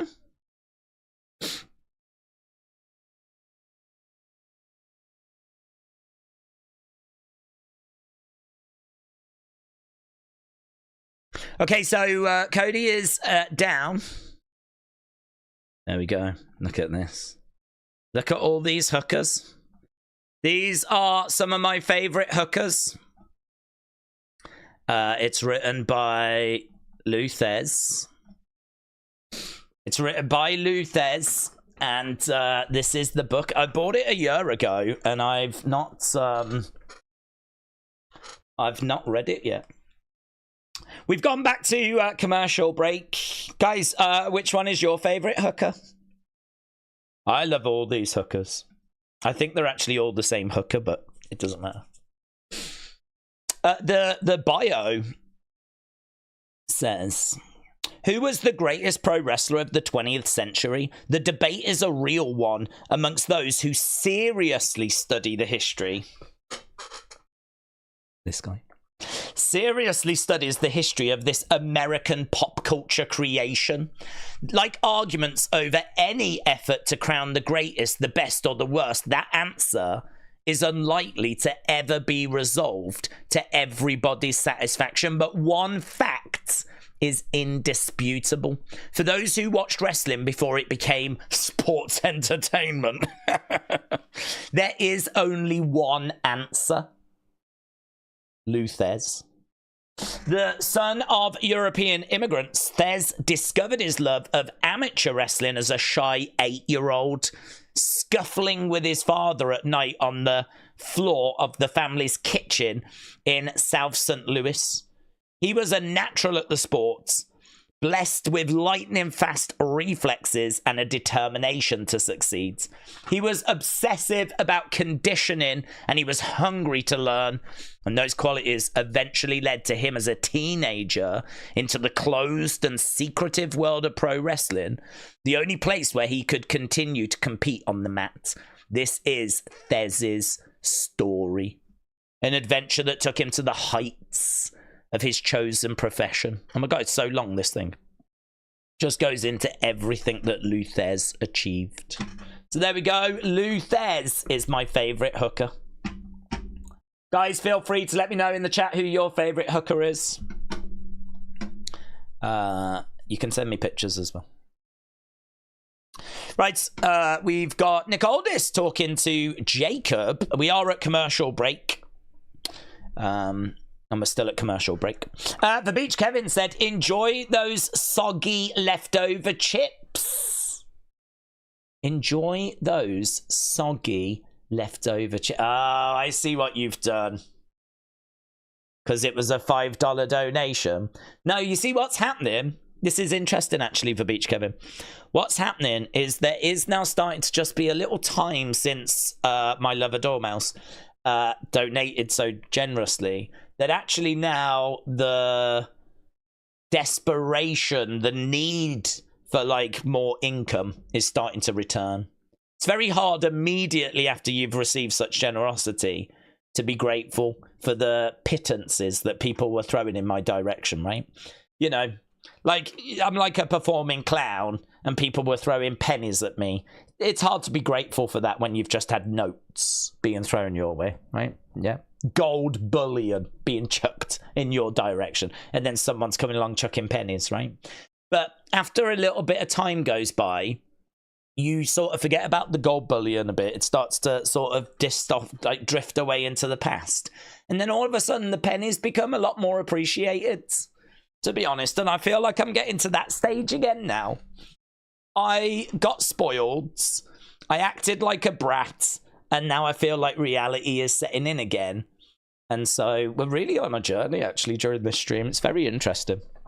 It is very interesting how this stream is playing out. So, no, when I read yours and I saw it was $5, I felt a bit of appreciation that I did not feel for Kelly's, because that was a little while ago. That was too close to the big donation. So, I don't know, bear it in mind for the future. If you want to donate and you want me to be appreciative, imagine if people are sending in like 99-cent donations. If you drop $5 at that point, it's going to seem huge, isn't it? And you're going to get a very appreciative reaction. But if you donate right after like 50 gifted membership, that's just stupid. Yeah. You're going to get what you're going to get at that point. But yeah, there we go. I'm pleased I could explain the system for people. Does anyone know where Smackdown is coming from tonight? Yeah, America. Is it? Actually, it might be Canada. No, I don't know. Oh, God, I'm all confused. I don't know. Is it in the same place? No, it was recorded last week. I think it's taped.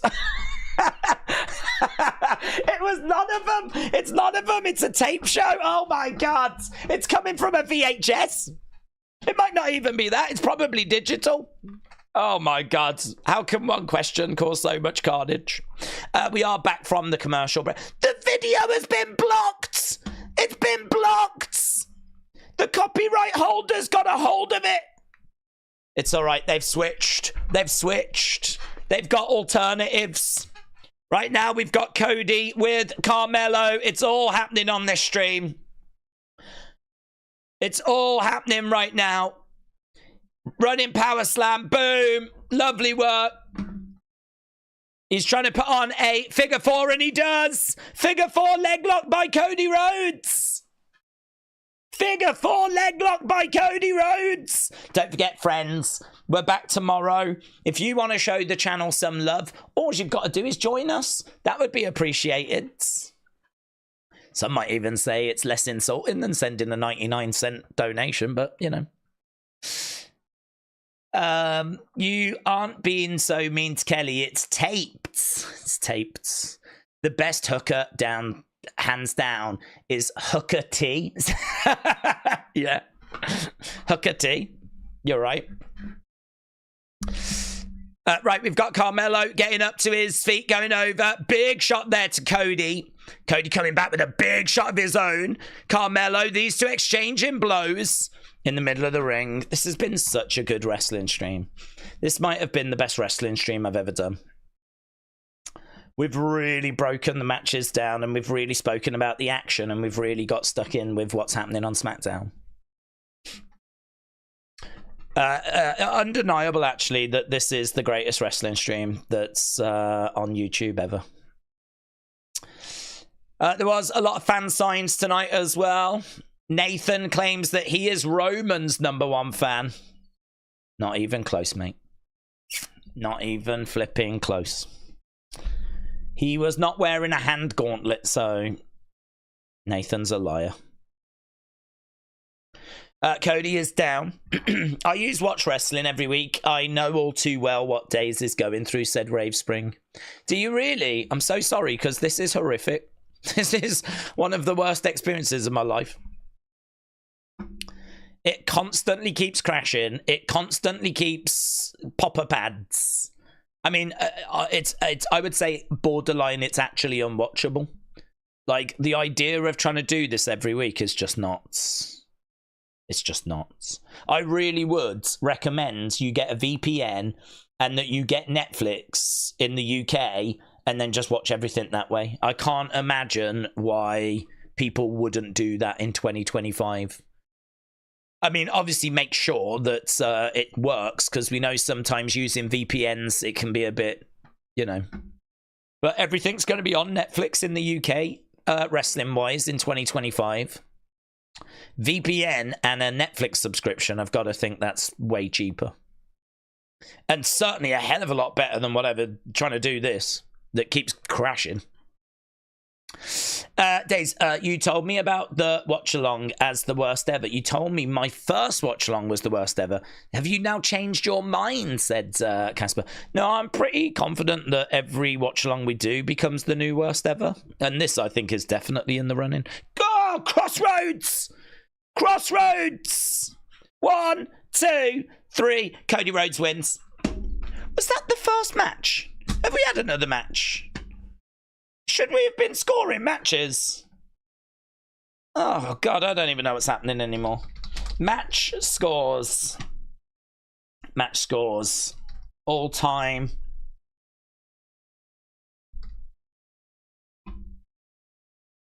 I hope Cody Rhodes knows that Kevin was watching this. There we go. The poll is up. King Yeti, shout out to you. $2.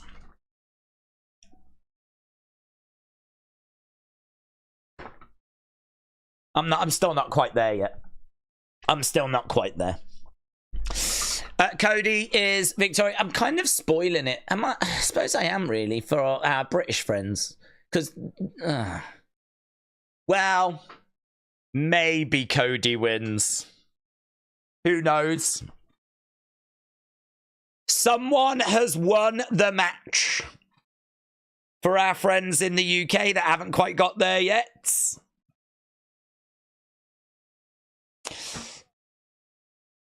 Okay, we got Michael Cole, we got Corey Graves. Can Roman trust CM Punk, vice versa? Oh, there was a match, wasn't there?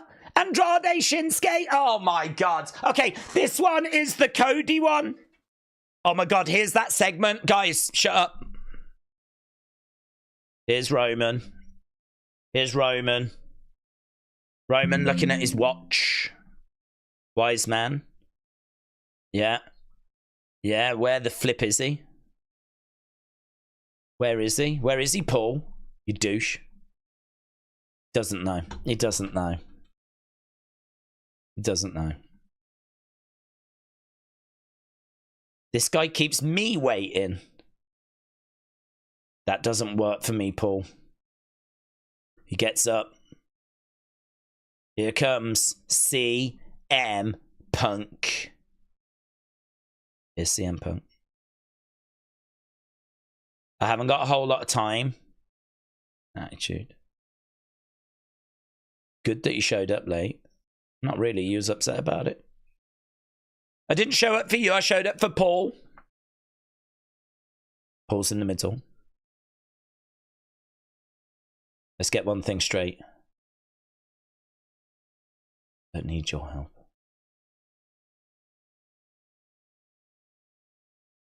I figured. I'm not here for you. Here for Paul.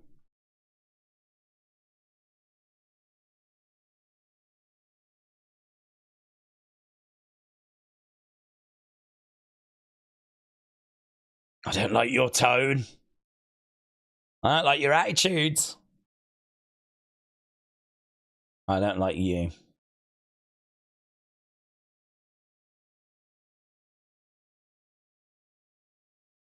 That's how I feel when people donate 99 cents.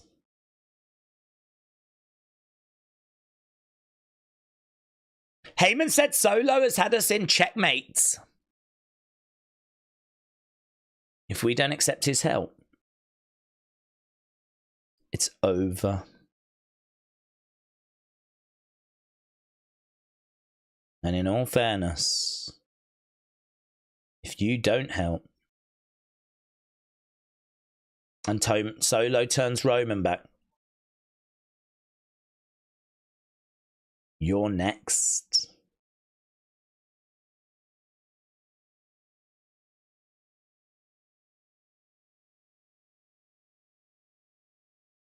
Solo knows you're the threat. I say this respectfully. Divided, we all fall.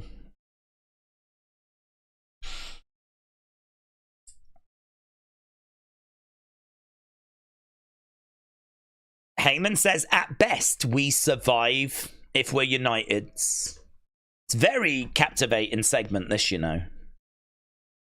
I don't like you, says CM Punk.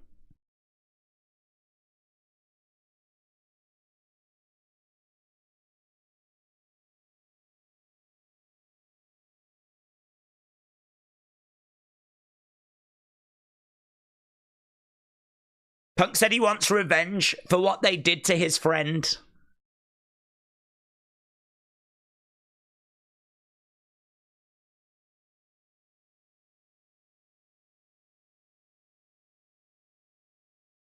One time.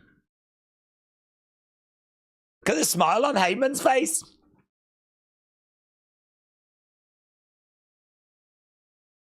One favor.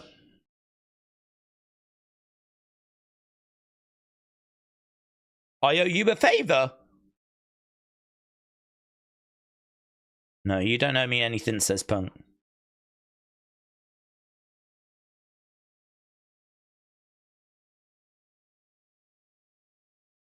Wow. My friend, our wise man, he will owe me a favor.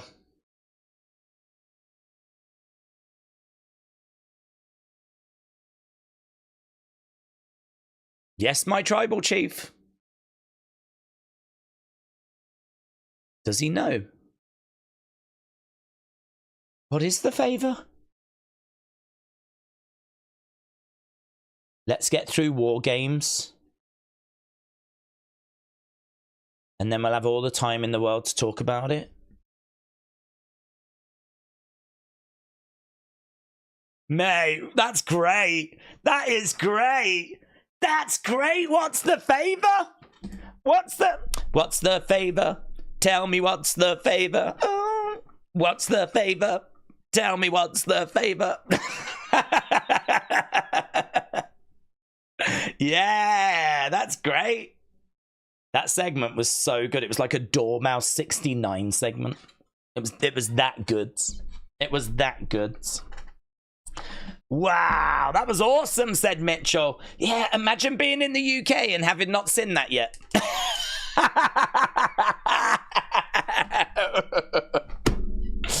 Wow. Really good. I love the fact that something has come out of it, you know? I love the fact that it's not just these two, like, one time we'll work together and that's it, you know? Like, there's something hanging over the situation now. There's a mystery that's hanging over the situation. Wow. I'm going to go on Twitter. That's how excited I am.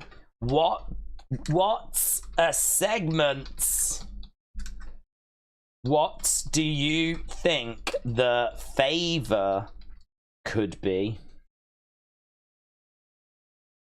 Do you know what? I even put what a segment in lowercase and I'm changing it. Caps lock. What's a segment? Wow. So good. Really good. I think we're at commercial break. I can't confirm it. I got rock bumps in my arm now. Oh, they're called goosebumps. Here in Brazil, we at the main event, there's no commercial, said Bruno. Hello, Bruno. Shout out to Brazil. I didn't know we had Brazil in the house. Well, respect. In the UK, they're not even at the end of the Cody match. I've got it on TV right now. UK sucks. It's always behind. Used to lead the world. It used to have an empire. Now it's not even at the flipping Roman promo. Hope it's all good in the end, said Word of Wrestling. The favor is a date with Stephanie McMahon. What, can Paul sort that, can he? That was a dub segment, said Charles. Dylan said, I'm in America. Well, hello to America. Bruno, you're not allowed to say what happened, said Dexter. Geez, who the F writes in caps lock? What a weirdo, said James. The favor is Paul's Punk's advocate again, said Travis. That's a big favor. That's a big favor. That's like that's more like an arrangement than a favor. I always think a favor, is that not more a short-term thing?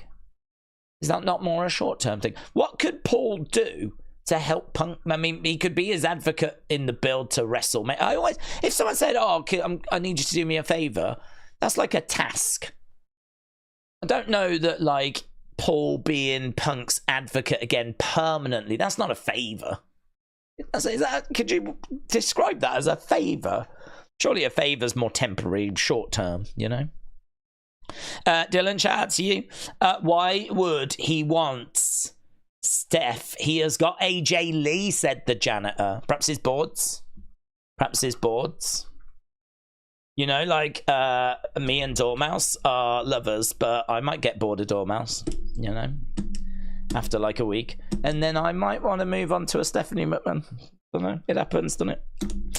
I think the favor could be a title match, said the Rave Spring. How's he going to get that? How's Paul going to get that? It's Cody that's got the title, not Roman. If Roman had the title, I think a lot of us would be like, title match. But it's Cody that's got the belt. I suppose Cody has got a soft spot for Paul. We know about the history there, don't we? We know that Paul was there for Dusty, and we've had all that talk, so maybe. Maybe. Right, now we've got some women around. Okay, let's get... Dej, you're getting catfished? Well, I feel brilliant. I really don't care. If I was catfished in real life, I think I'd be cool with it. Okay, Cody Carmelo got good 96%. Now I'm going to ask you about the Shinsuke match. The Shinsuke match. Shinsuke versus Andrade. What do you think about this one? Chelsea Green. Chelsea Green. Dormouse said Days couldn't handle me. That is actually probably true. That is true. I've done so much streaming now. I am actually intimidated by people in real life. Dexter said, here we go. Piper, the assaulter of the Storm. She is going to get out this match so that she can win and she can help Chelsea. She is going to be the leading contender, said Dexter. Here's Lash Legends. Secretly, I still think Dormouse is a guy that is just living a better life. Imagine a guy that, like, you know, they like to go on the internet. It's a bit of an escape. They could play World of Warcraft, but it's better to interact with real people, and they like wrestling. So instead, they can live a lie. They can be a girl. They can have a whole new different life. Do you know what I mean? I don't think we've secretly ruled that out from what's actually happening, you know? So we do need to be aware that that is a potential situation. I don't want to use the word predator. But, well, you do have to be careful on the internet. James said Days is allergic to female interaction in real life. I'm allergic to any human interaction now. I would probably come out in a rash. I do so much solo streaming. Here's Meechin. Dormouse said, no, I play War Thunder. Oh, right, that's equally red flagged. What the hell's War Thunder? What's that game? I'm going to look at it. War Thunder. Oh, it is a game. It's got a plane. Yeah, you're a dude. This is the most dude game I've ever seen. Oh my god, look at this. Flipping, look at this. Look at this. Oh, mate, dude alert. Look at this. Oh my god. We should have known when 69 was in the name, shouldn't we really? Look, bombs! This ain't a girl game. They like Sims.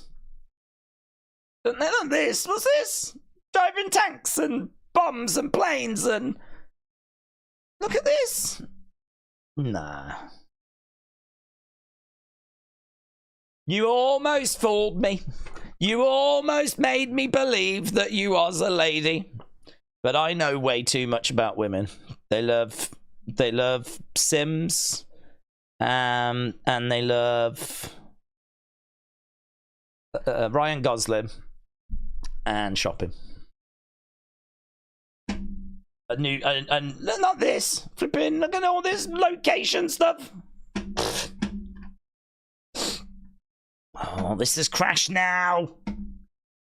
Oh, hello. Seamus is at the football. Bear with me. We've got a new match. Where am I going? Where am I going? Where am I going? I am changing this to Piper versus Lash versus... Who else is in this match? I can't see the match. The UK is now at the Punk segment. Enjoy that. Enjoy it. Are we at maybe commercial break? Whenever it goes to commercial break, it's a black screen. And it is a black screen right now. So we might be at commercial break.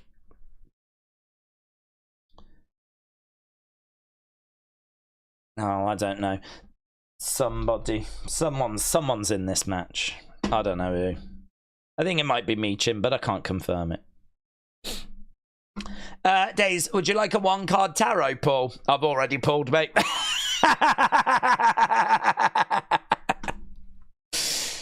that B-Fab? Is that B-Fab brawling with Chelsea? B-Fab is brawling with Chelsea in the entranceway. Chelsea, no. Piper's in the corner. Here's Lash. Boom! Big boot! Big boot by Lash! I'm watching a commercial, said Kapata. Oh, well, I'm about to go to commercial. It is me, Chin. And it is commercial. Oh my god, by the time this flipping UK catches up with America, it's going to be the end of the show.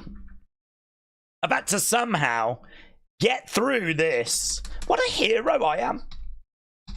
Honestly, getting through this stream, trying to watch this show on Watch Wrestling, yeah? And I'm no word of a lie, every 5 minutes it's crashing. And I'm getting through, and like the UK hasn't even flipping caught it up yet. And it's already like there's only 37 minutes left to go. I'm the greatest to ever do this. I think Meechin wins, said Sis. Still got War Thunder playing on my computer. Days, you should be grateful for the scents. You could get a Freddo chocolate bar with that, said Spartan. Well, that is a way of looking at it, actually. But Spartan, again, I've been spoiled. You might find Freddos exciting, which are like little tiny chocolate bars like this. But Dormouse has now treated me to like caviar. How am I meant to go back to like cheap little chocolate things now? Do you know what I mean? How am I meant to be excited by that? I've been ruined. I've been spoiled. Do you know what I mean? Like, it's over. That beautiful, innocent me is dead. I've become corrupted. Days, your internet gerbil is dying again, I guess. Yeah, to keep things going. I think you're right. We're at commercial break, said Kapata. Yasphere said, in June, Punk asked Heyman, what's the favor you wanted to ask of me? Heyman said, take me with you. Yeah, that wasn't a favor either. Unless it was like, just get me out of this situation right now. I don't know that you can call in a favor for something like permanent. I don't know. Let's look at the definition of favor. Favor. Approval, support, or liking for someone or something. Oh, I'm in favor of that. The act of kindness. Okay. Feel or show approval or preference. Often used in polite requests. Yeah, but I feel like it's short term. It just says often used in polite requests, give someone something they desire. And the example is, please favor me with an answer, which no one has ever said. When has anyone ever said that sentence? That's come out of the flipping 1800s, isn't it? Hello, sir, please favor me with an answer. No one's ever said that. Stupid dictionary. Yeah, there's not really a breakdown that I can see. A kind or helpful deed. That's what it says on Wiktionary. What the hell's Wiktionary? On Wiktionary, it says a kind or helpful deed. A deed. Well, a deed's a short-term thing, isn't it? Let's have a look at deed. Deed. It is an action that is performed intentionally or consciously. A legal document, not that. It's just an action that is performed intentionally or consciously. I still think it's short term. No one's doing a favour, and do you know what I mean? Oh, do me a favour, would you? Buy me a house. Someone might have said that to like Jake Paul, Logan Paul, you know? Someone that's won the lottery. Oh, do me a favour, buy me a house. But that... Oh, I don't even know what I'm saying anymore. It's a short-term thing, shut up! Right, Piper is going for the pin on Lash. Tom, shout out to you. Right, I need to get the score, don't I, for this match. Don't forget, guys, we're back tomorrow. You better show me support. That's how you can show support. All of you that don't love me as much as Dormouse, you can just be here, and that's also appreciated. But I ain't thanking everyone. This match is still underway. Oh, okay. The match we're watching right now is about to start, so that's good news. In the UK. Because this thing is getting worse. Honestly, it was crashing every 5 minutes. Now it's like every 3. Who said they watch NXT this way? That would be impossible. I would have an aneurysm. Days is a gold digger now, said Spartan. Finally, someone's getting it. Yes. Yes, the Days you know is dead. I have been spoiled. Days, I'm 31, and I already have younger wrestlers calling me OG. So I feel pain, said Uncle Howdy. Uncle Howdy, shout out to you. In all fairness, 31 is old. So, you know, I don't know what you expect, really. You should have just stayed 21 like me. Lash is down. Michin is down. Piper in the corner. What's the... Oh, the advantage match will be the main event, won't it? That'll be the main event. Okay. The Shinsuke match. Wow. Do you know, both matches have got the same score. Good 96%. People aren't loving the matches tonight. Michin goes into the corner. Why can't Days watch SmackDown? It's on half an hour later in the UK. So the UK right now is just at the start of this women's match. Whereas it feels like we're more towards the conclusion in America. It's been a challenge, but I've really done a great job. People won't even have known there was an issue. Right now, Michin is on the shoulder of Piper. She's up in the corner. Lash Legend comes over. Big shot there by Lash. And Michin goes to the outside. Days, Dormouse is not a dude. She is a woman. I've seen her. Don't worry about it. Well, there's a lot of questions there, isn't there? TJF claiming that they've seen Dormouse. Makes me think burner account. Wow, look at that. Piper on the... Wow! Wow!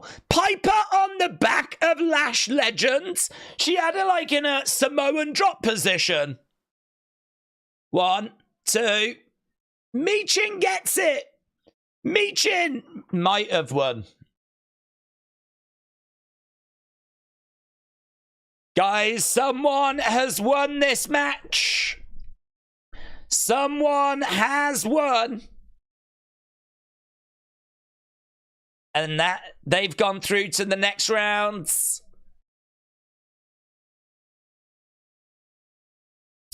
So, well done to Leechin.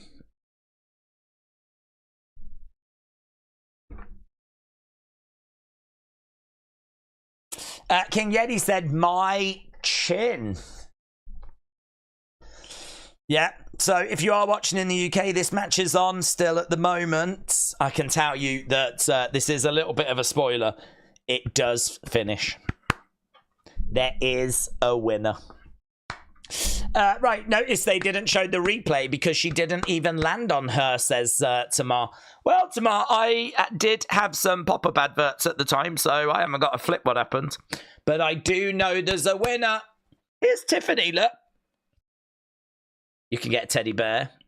You could get a Tiffy title. She sounds a bit ill. These aren't as fun as the DX ones. She's like, you can get this, you can get this, you can even get this Tiffy Time sweatshirt. She sounds like she's got a bit of a cold. A connection story. Match crashed again. It was so bad. I'm going to say it was really bad. Well, it seems like there was a botch. I can't comment. Halftime score, says Kapata. Yeah, I think 28 minutes left is the perfect time for halftime scores. Right, let's get this up, shall we? This poll. Guys, don't forget we are back tomorrow for Survivor Series, and oh my god, it's going to be such a better stream than this one. If you think this one is good, and it has been brilliant, I think it's going to win some sort of an award. Tomorrow will be better because that's going to be actually able to be watched. Like, I will be able to watch that live rather than just cobble together the slight images that I'm being shown right now and trying to make the best out of it, you know. So tomorrow is going to be very exciting. And we will start early as well. I might start even earlier than is scheduled, just in celebration of Dormouse 69, my favourite male friend. Dexter said, I can't wait, it's going to cook. Mark Firefly said, wow, SmackDown was interesting tonight. It was a really good show. No halftime scores tonight, said Kelly. We don't deserve them. It's a women's match. Of course there was a botch, said Scottish Nightmare. Dexter said, this is really strange. Mr. B said, are you sure? I'm very sure. I don't even know what we're talking about. And his off down a rabbit hole, said Maggie. I'm back. I'm back. I went off down a rabbit hole, but I came back. It was only a little trip. Poor Tiffy. She doesn't sound very well. And this stream might break the internet, said Chris. Spartan said, what time is Survivor Series tomorrow? Thanks. I don't know. Do I? Jesus. What do I look like? Flipping Vince McMahon. I think the kickoff show is at 9 UK time, which is like 4 Eastern. And our stream is scheduled to start at 2 Eastern, which is 7 UK time. And I might start an hour before that. We might do 3 hours before the countdown show. Then we'll go through the countdown show. Then we'll go through Survivor Series. It's the last big PLE of the year. It's go big or go home. So let's see, shall we? WWE is spoiling the results for SmackDown on YouTube, said Shy's Garage. King Yeti said this stream will win a BAFTA. I think a Brit Awards. I could see it getting a Brit Awards or maybe a Tony. King Yeti said Days is a great warrior. That is what the history books will say. Yes, you are right. You are correct. Oh my god, I just so want this flipping show to catch up. Because I now have just completely lost watch wrestling.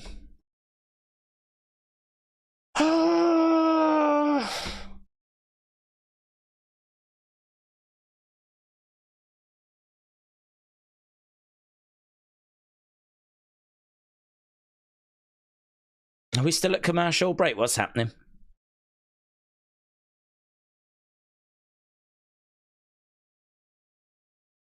I've got some beautiful music in my ears. Oh. There we go. Affect your status for... This is how I'm having to watch it. Talk about this right now. Talk about this right now. I'm in here trying to get work hard. Here's the thing. Talk about What's the flipping music? What's the flipping music? I feel like I'm in a church. Can you hear the flipping organ? Here's the thing. It's a lot of... So for Survivor Series...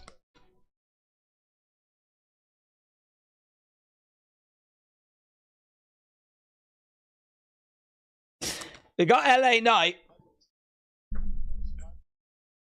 How do I shut this music up? Where's it even coming from?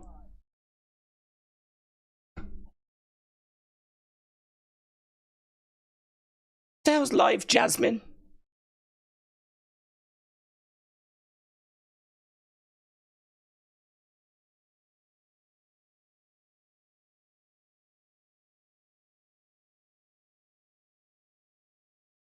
Dude, can I show you what's just popped up on my screen?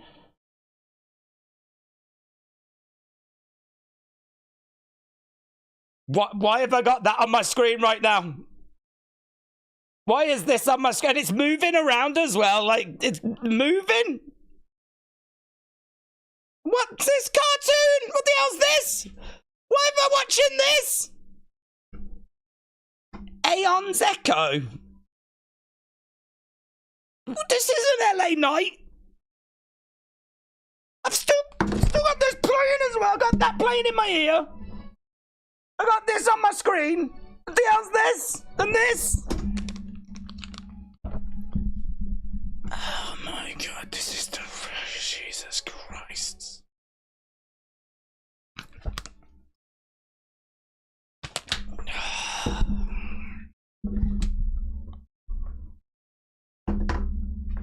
I don't have anything. I've got literally animated pornography, and I've got someone playing a flipping church organ. Someone's playing a church organ in my headphones, and I've got, no word of a lie, an animated woman pleasuring herself. That's the only way I can word it. And that is not what I want to watch right now. I mean, I've saved it, but like, I don't want to watch it right now. I'm trying to watch LA Night. Well, we're up to LA Night in the UK. Okay, maybe I can. Okay. This is all right. This is all right. I can watch it. I can watch LA Night. This is all right. Oh, it's a YouTube video called Prophetic Worship Instrumental. It's only had 54 views. It's a YouTube video that popped. That's what the music is. Ah, right. Got ya.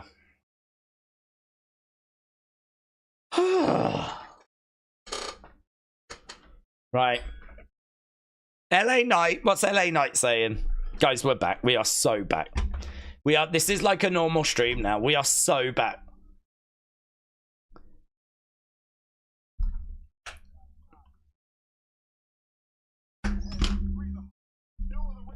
There's no other way it can go. A night, yeah. LA Night, yeah. Let's go. They're trying to get the goop out of his eyes. He's got all this stuff in his eyes. They've come in, trying to towel it out. LA Night, Shinsuke. United States Championship match tomorrow. We're seeing some sort of place. I think it's Vancouver. We've got Gunther and we've got Damian Priest. Ah, we're back, baby. We are so back. We've got it on the big screen.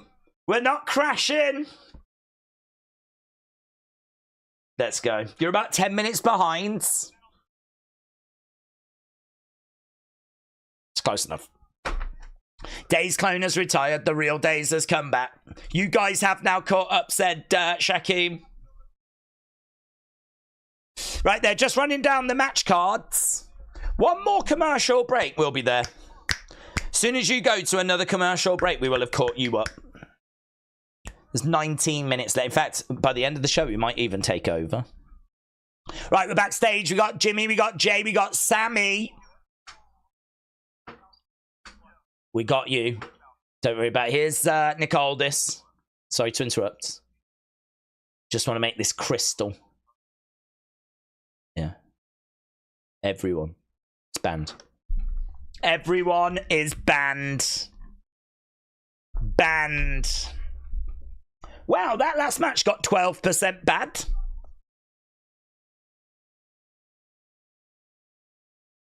It's a shame we don't review streams, because I'm pretty sure this would get like 100%.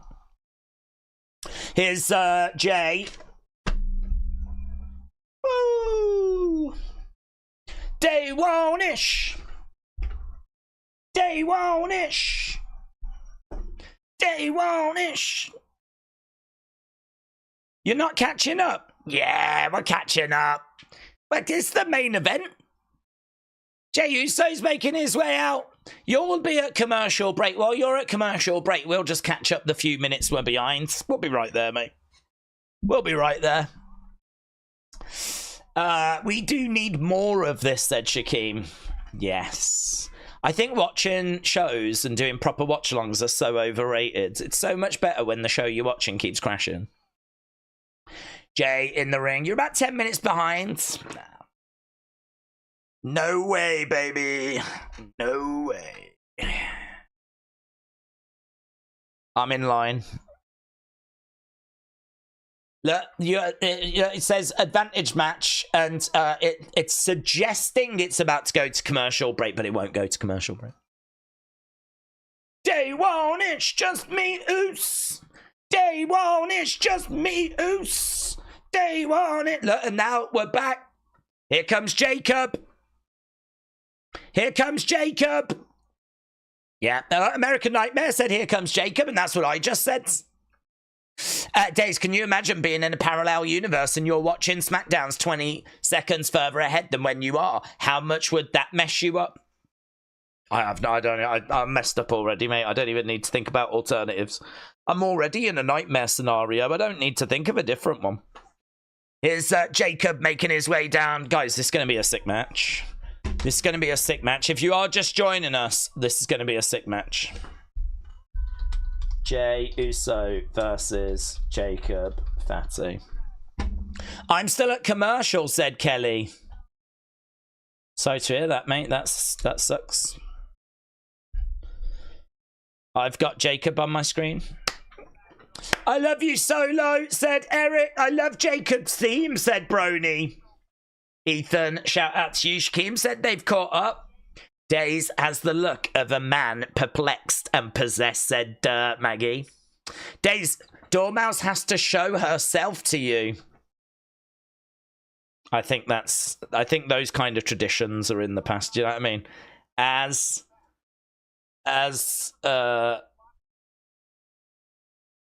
someone that does this, like, for a profession, you have to tread very carefully on that.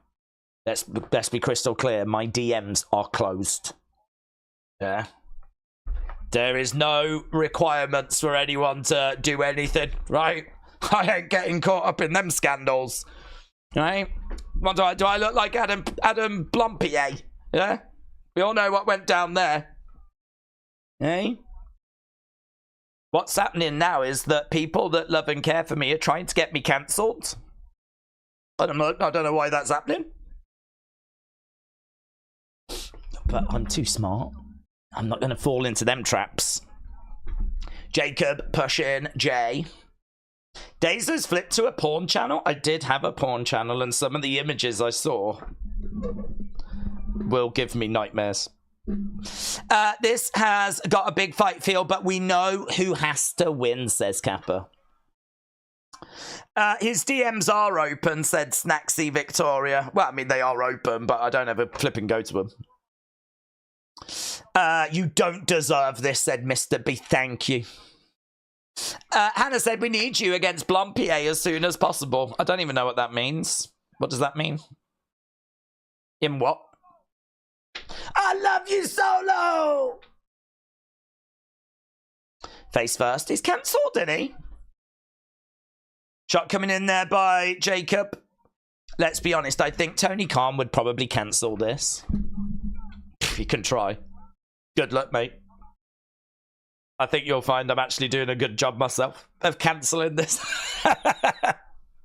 Kicks coming in there by Jacob. The guys are wrestling for an advantage in a match that basically means nothing but a win and a loss, said Justin. It's bragging rights, in it. Headbutt there by Jacob. Whoever wins the match at Survivor Series, they can be like, nah, we beat you. Losers. We winners, you're losers. Like that. We're the real bloodline, you're the fake bloodline. That's what's on the line for Survivor Series. Big clothesline there by Jay. King Yeti said no Diddy. No doubt. No Diddy. That's no Diddy. Right, now we've got Jacob hurling Jay into a ring post. Oh my god, it's so great to be able to watch wrestling properly. Over the announce table. Jacob throwing up the wands. Isn't it so weird seeing Jacob in a singles match? Come on, Jacob. Oh, have you gone to commercial break there? Oh, we haven't. Yeah. UK number one. UK number one. Oh, you're so behind in the UK. Oh, are we? Are we? Because right now I'm enjoying more graps. Just as it went to a commercial spot. Yeah, Jacob. Jacob shouting at Jay, you know, during the match. They're blurring the WrestleMania logo. Jacob in control, looking around. Every time Days proclaims his back, he disappears, says Maggie. No, Diddy, like a Diddy party, said Uncle Howdy. Days, all the women in the chat are throwing themselves to you. Well, Corey, you think that, but literally every person that's got a female name in the chat is like a 78-year-old boomer, right? 78-year-old boomer that's just come back from the pub. Yeah, lonely. And they're on the computer with an alter ego. I don't think there's a single actual female in this community. Other than Sunny. I believe Sunny. Because I've actually spoke with Sunny. So other than Sunny, but even Sunny could be faked. I mean, AI technology is getting better all the time, isn't it? But literally any other female or female name, fake. Some 78-year-old boomer. Which is all right. You know, I pander to them. You know, I get the arrangement. The arrangement is they want to, you know, live a different life. They want to escape from the real world, and I play along. It's fine. I can accommodate. Kelly. Wait, no, said Sunny. Raven. Wait, Raven, even your name could go either way, couldn't it? You know? And just because you've got a lady profile picture, I could have a lady profile picture. Take me all of 2 seconds to just go on Google and put lady in. If I go on Google and put the word lady in, I've got everything I need. Jay, backing up. Days, if I was a woman, I would kiss you in a minute, says Uncle Howdy. That is exactly what happens with real women, actually, Uncle Howdy. Shoulder up there by Jacob. Raven said you're old. 21. Let him in. Thank you. Bray said I'm a woman. Yeah. Everyone here is women, yeah. Oh, they are blurring some in the corner, aren't they? Why are they doing that, the boomers? Have they done that because this is a tape show, so they've had chance to go in and blur it? Every time a message pops up, it's blurred on TNT Sports here in the UK. That sucks. How petty. Boom! You're an argy by Jacob. Kelly said, I'm too much of a woman for that boomer, says Kelly the wise lady. That's what all 70-year-old men say. 1, 2... Shoulder up by Jay. James is a lady on Saturday nights. He's called Marjorie. Rob said he says he plays along and accommodates. Is that Daisy's way of saying he fancies 78-year-old boomer dudes? Listen, when you get to my stage of life, you can't rule anything out. The pickings are rather slim. I'm just saying, it's better to keep all options on the table, yeah? Some of these 78-year-old boomers have lived a good life, you know? They've got a bit of money in the bank. Look at Dormouse. Dormouse was probably... Look, Dormouse 81. Do you know what I mean? Dormouse was probably, like, in charge of a bank for 50 years. Do you know what I mean? Has made a load of money and, like, now can just check out memberships whenever. Do you know what I mean? Just saying. I like to be treated right. Super kick there by Jay. Nathan said, I'm 27. Oh, I'm sorry to hear that, Nathan. Anything over 21 is a disaster. 2. Charlotte, I tell you what, it's all Jacob right now. Jacob is dominating this. Dominate him. She's tagged you in a picture. I don't want to see. I don't want to know. I don't want to know, mate. This is what people get cancelled for. And I'm not playing that game. Honestly. I'll be in one of those scandal videos. YouTubers that's turned to the dark side and all that kind of stuff. YouTubers that were found out, you know? So far, mate, I'm squeaky clean. We're keeping it that way. Yeah. Here we go. Jacob is up. Boom. Knees up there by Jay. There might be shenanigans in this match, said Chris. Days, find someone that loves you the same way Fatu loves Solo. That might be hard. I'm not sure anyone loves anyone like Jacob loves Solo. Big splash there by Jay. 1, 2. Oh, kick out. Kick out by Jacob. Kick out by Jacob. Survivor Series, War Games, tomorrow. Look at that. Jay Uso. Days is going to be the next YouTube documentary. Yep. And now they'll show clips of me in slow-mo with like really dark music in the background. And you'll have people being like, I always knew. I always knew.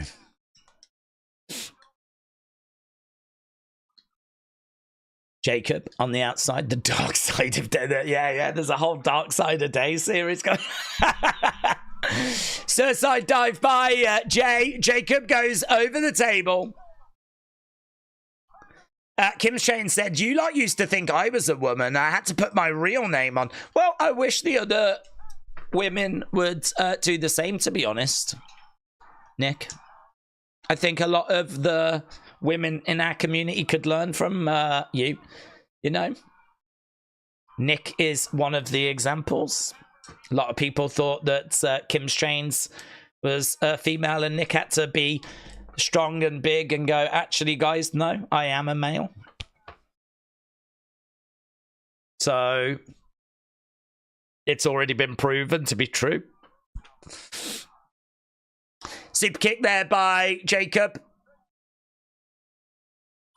Jay is on the commentary table. The rise and fall of wrestling days. Oh my God, it's going to be amazing. It's going to be so good.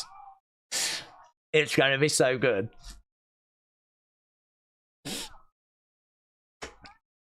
Look at this. Jacob with a Samoan drop to Jay on a commentary table, and the commentary table didn't break. Boom! Jay gets planted. Jacob going over to the corner. He goes up. Whoa! Big moonsault. Yes! Huge! God, Jacob. 1, 2, 3. Wow! Clean! Wow! Jacob just beat Jay clean. I seriously didn't know the results of this. I didn't have any spoilers. Jacob beats Jay clean. Wow. That's a big win for him. Jay's a top star. Guys, if you're a Jey Uso fan, he's a loser. He's a loser.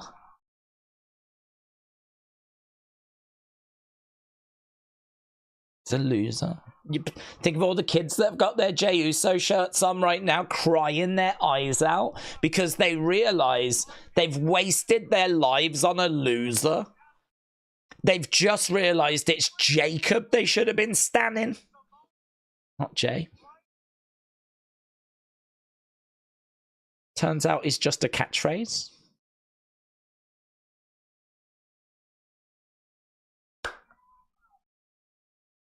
Messed him up, mate.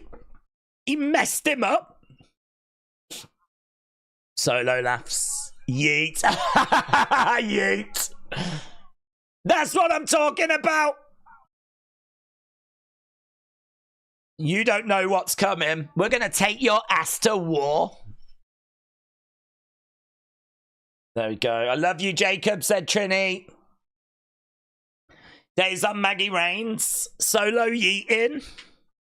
Obviously, Jacob's going to win. He's the biggest legit Bloodline member since Umaga, said TJF. I'm still a Jay fan. says Mr. Raven Mathers. I'm way behind, said Matt. How can you be way behind? There's only a couple of minutes left. Jay's a loser, said King Yeti. James said Jacob was always going to win. Matter is angry. He is praying. There is a dog that's walked away. Days, who do you acknowledge? Sami Zayn. Sami Zayn had messed Jacob up. It'd mess him up. Jacob's lucky, actually, that they gave him an easy night's work with Jey Uso and not Sami Zayn. Days, a former YouTuber turned now crazy boomer. That was great. I love you solo, says Chris. Did you go from so far behind to so far ahead? Well, every time America went to commercial, the UK just caught that little bit up, didn't they? The UK didn't have any commercials tonight. It started half an hour later, and it just, you know, throughout the show caught up. So thankfully, by the time this just completely crashed, by the time this completely went down, I was able to, it was just right at the right time where I was able to catch up. Days, I thought that you would acknowledge Dormouse. I did. I spent a lot of the stream acknowledging Dormouse. Days, what country was you born in? I was born in the UK. I am a J fan, but Jacob would never mess them up.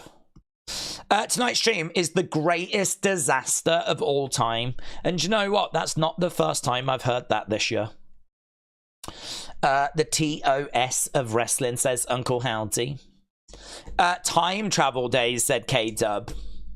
Is it cold, said Chastity. In the UK? Yes. It is cold. I mean, not all the time. We actually have really good summers now. Like, in the summer, our weather gets to, like, Florida temperatures. I mean, not for long, but you'll have a good few weeks. The rest of the time, it's comfortable, you know? It's fine. But there are a few days where it's like you could get the sun lounger out and do a bit of sunbathing in the summer.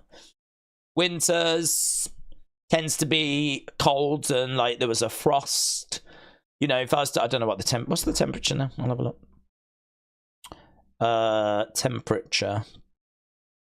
Telford is the closest place. Temperature. Telford. Temperature. It says it is 51. It feels like 48. Don't know what that means. So, about 45-ish right now. But right now is 3 o'clock in the morning. It's cloudy. It's not raining. It said there'll be rain and frost on Monday, Tuesday. Apparently there's going to be sun tomorrow. Or Sunday. Sun, and then it's rain and frost. So, yeah, I don't know what you'd compare it to be honest. I mean, it's not Canada. But it's, we don't get much snow these days. I feel like global warming has really worked to our benefit.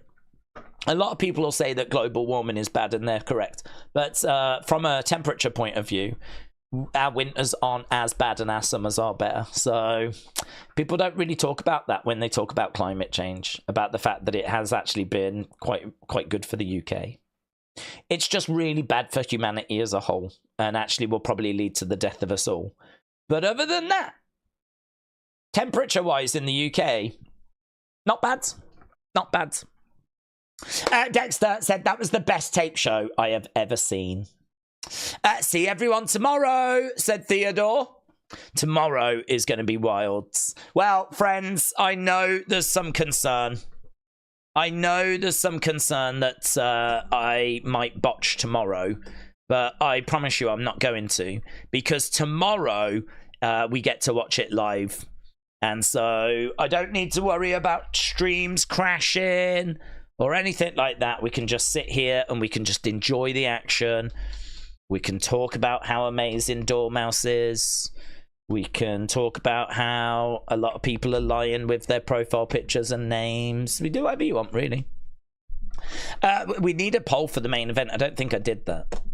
Hannah said, Days, we might either be seeing the greatest PLE in WWE history or a very huge disaster. But either way, Days will stream for hours. So shout out to Days. That is true. Do you know, I do like that about our channel. This channel is that I never make any guarantees that it's going to be good. I never make any guarantees that it's going to be entertaining. But I do guarantee that we will be here. Do you know what I mean? That's pretty good, isn't it? You know, if you know, there are going to be way better places to be, but I will be here. So, you know, I bring that to the table. Is that enough? No, probably not. But I'm a boomer and I don't really care to give any more than that. Kim Shane said, Days, I've just watched an advert with you and Tommy's love child in it. Oh. James said, they can kill me after England wins the World Cup, so I'm going to be alive for eternity.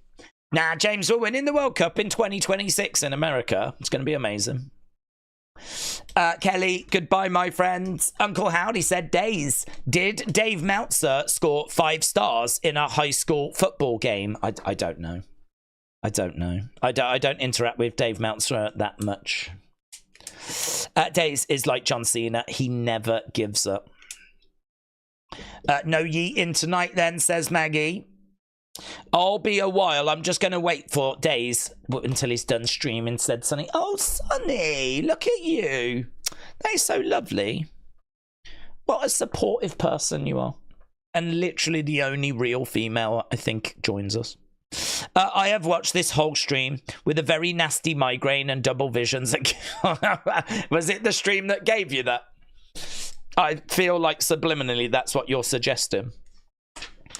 Dormouse said, I'm going to wait as well. Oh, guys, look at this. We're such a cool gang. We're so cool. We're just like hanging out with each other.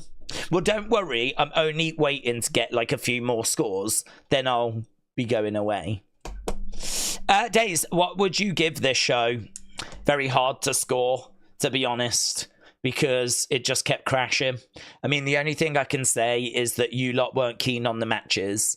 I enjoyed what I saw of the main event because I was able to actually watch that on TV. I certainly enjoyed the favor moments, but the rest of it felt pretty throwaway. So I'm probably around a 6 to 5, something like that.